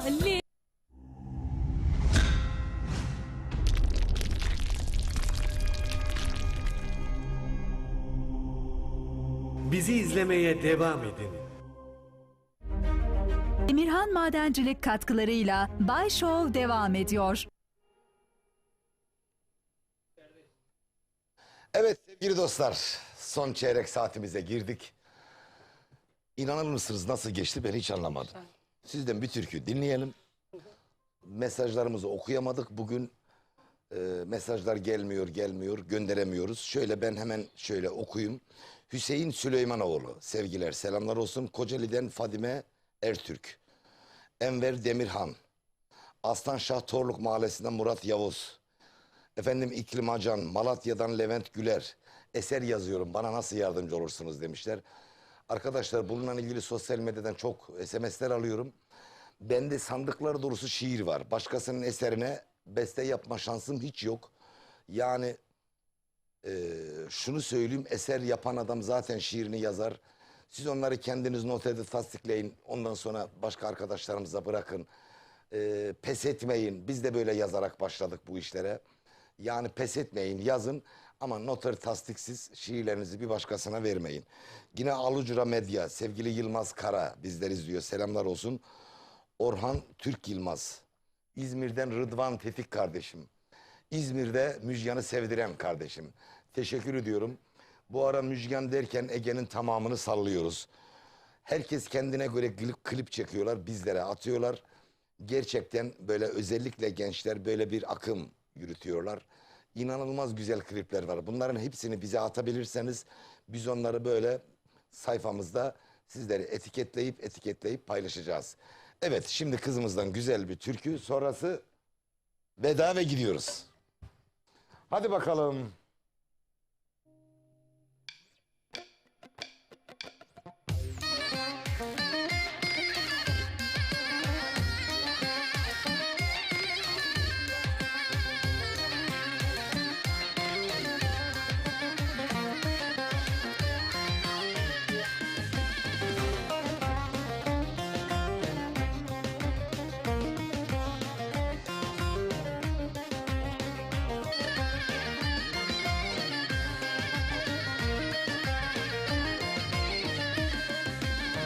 Kızlar dizilseler sürüyle dönüp bakmam işim olmaz biriyle canım.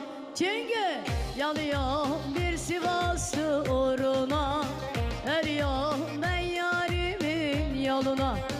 Yaralı ah bu gönlüm yaralı, zaralı zaten yarim Sivaslı. Yanıyor bir Sivaslı uğruna, ölüyor ben yarimin yoluna. Yaralı ah bu gönlüm yaralı, zaralı zaten yarim Sivaslı.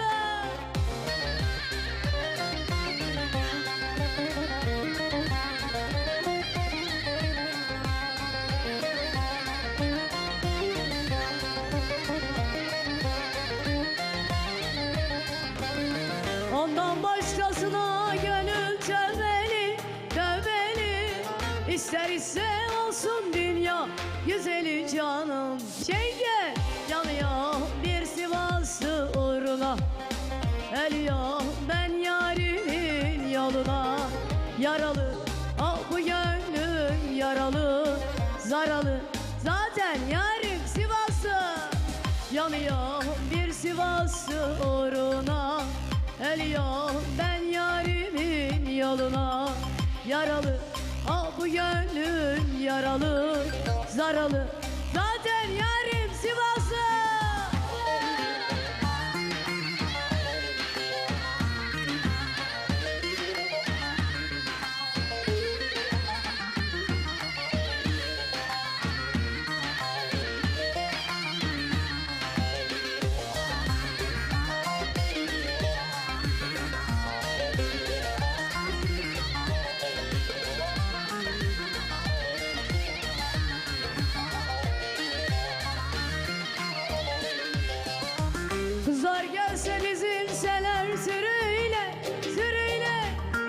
Dönüp bakmam işim olmaz biriyle canım.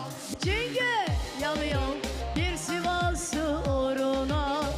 Ölüyor ben yarimin yoluna. Yaralı ah bu gönlüm yaralı. Zaralı zaten yarim Sivaslı.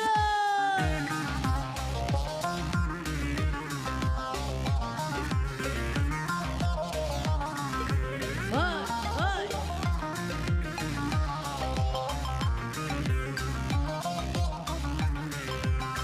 Yanıyor bir Sivaslı uğruna. Ölüyor ben yarimin yoluna. Yaralı ah bu gönlüm yaralı. Zaralı zaten yarim Sivaslı. Ağzınıza Teşekkürler. sağlık. Çok sağ olun. Nasıl geçti program? Çok güzel, bomba gibi. Çok güzel bir programdı vallahi. Çok beğenerek geldim. Bu kadarını beklemiyordum. Çok enerjik ve çok güzel. Başarılarınızın da devamını diliyorum.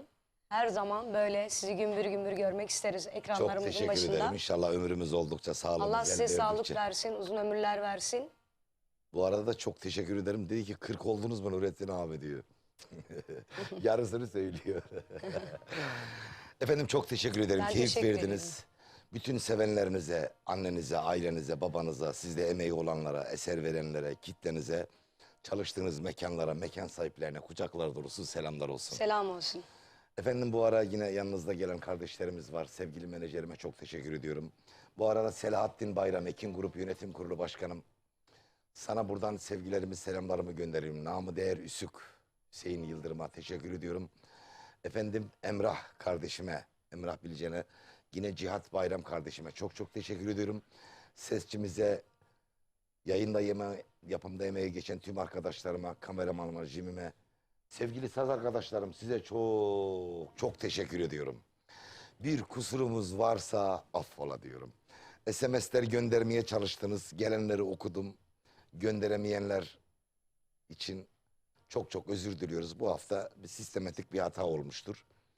Bu ara ana sponsorumuz sevgili Ergün Bakırhan kardeşime çok çok teşekkür ediyorum. Kart bazında reklam veren çok değerli başta Yüksel Sağız abime, yine İlyas Duras kardeşime, yine Sayın Fatih Dumanlı'ya, Ecevit Erdem'e, Afkar Mobilya'ya, Kardeşler Hafriyat, Çamoluk Otomotiv, Yüksel Parça Boyama'ya, tüm müşterilerine sevgilerimi, selamlarımı göndermiş olayım. Sevgili dostlar, bir kusurumuz varsa affola. Sizleri sevgiyle, saygıyla selamlıyorum. Güzel bir türkü, anam orada, babam orada diyoruz. Ve diyorum ki en kötü geceniz böyle, sizler ne diyorsanız öyle olsun.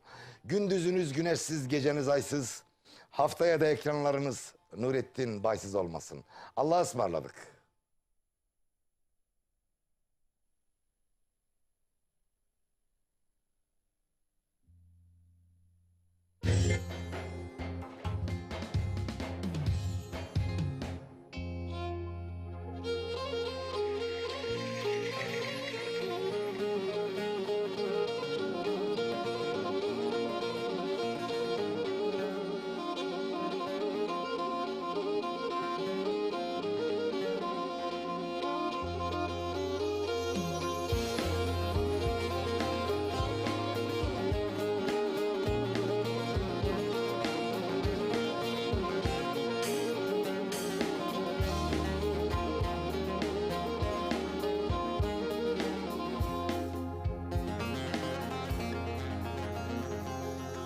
Köyüm kaldı yaşlı ana babaya,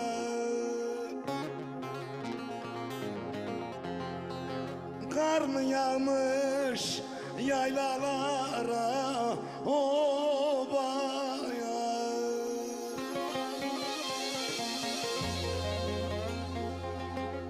Canım anam odun koymuş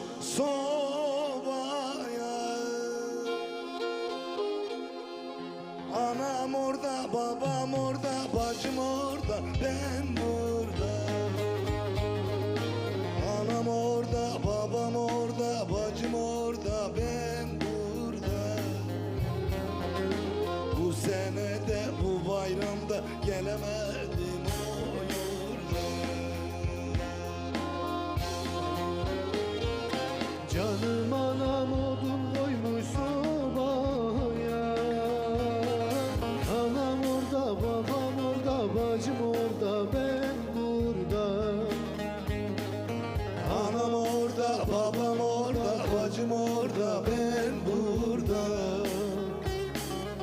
Bu sene de bu bayramda gelemedim o yurda.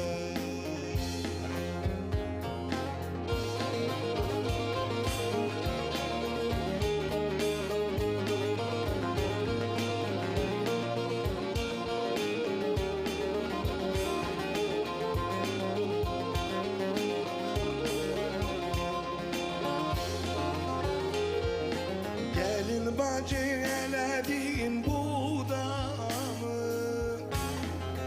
Hasenemin bahçede mı bağda mı?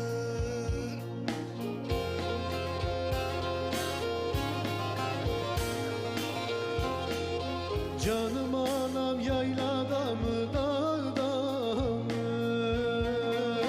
Anam orada, babam orada, bacım orada, ben burada. Anam orada, babam orada, bacım orada, ben burada.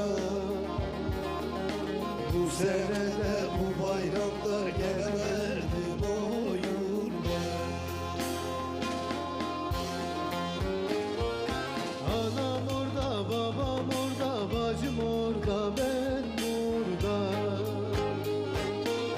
Anam orada, babam orada, bacım orada, ben burada. Bu sene de bu bayramda gelemedim o yurda.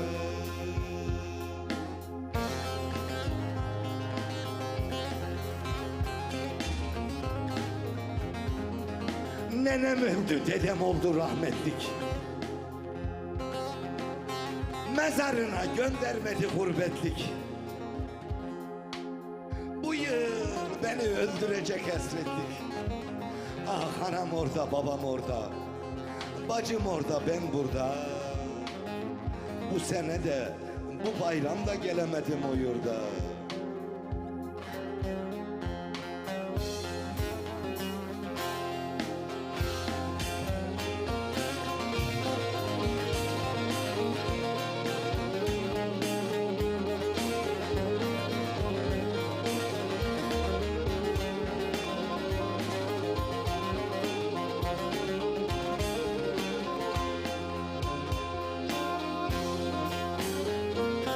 Gurbet elde bunca ömrüm zayi oldu.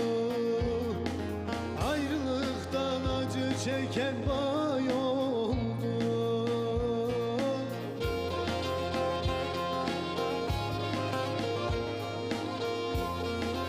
Ben anamı görmeyeli ay oldu.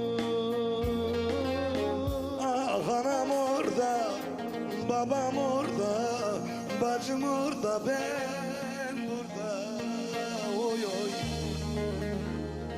Bu sene de bu bayramda gidemedim o yurda.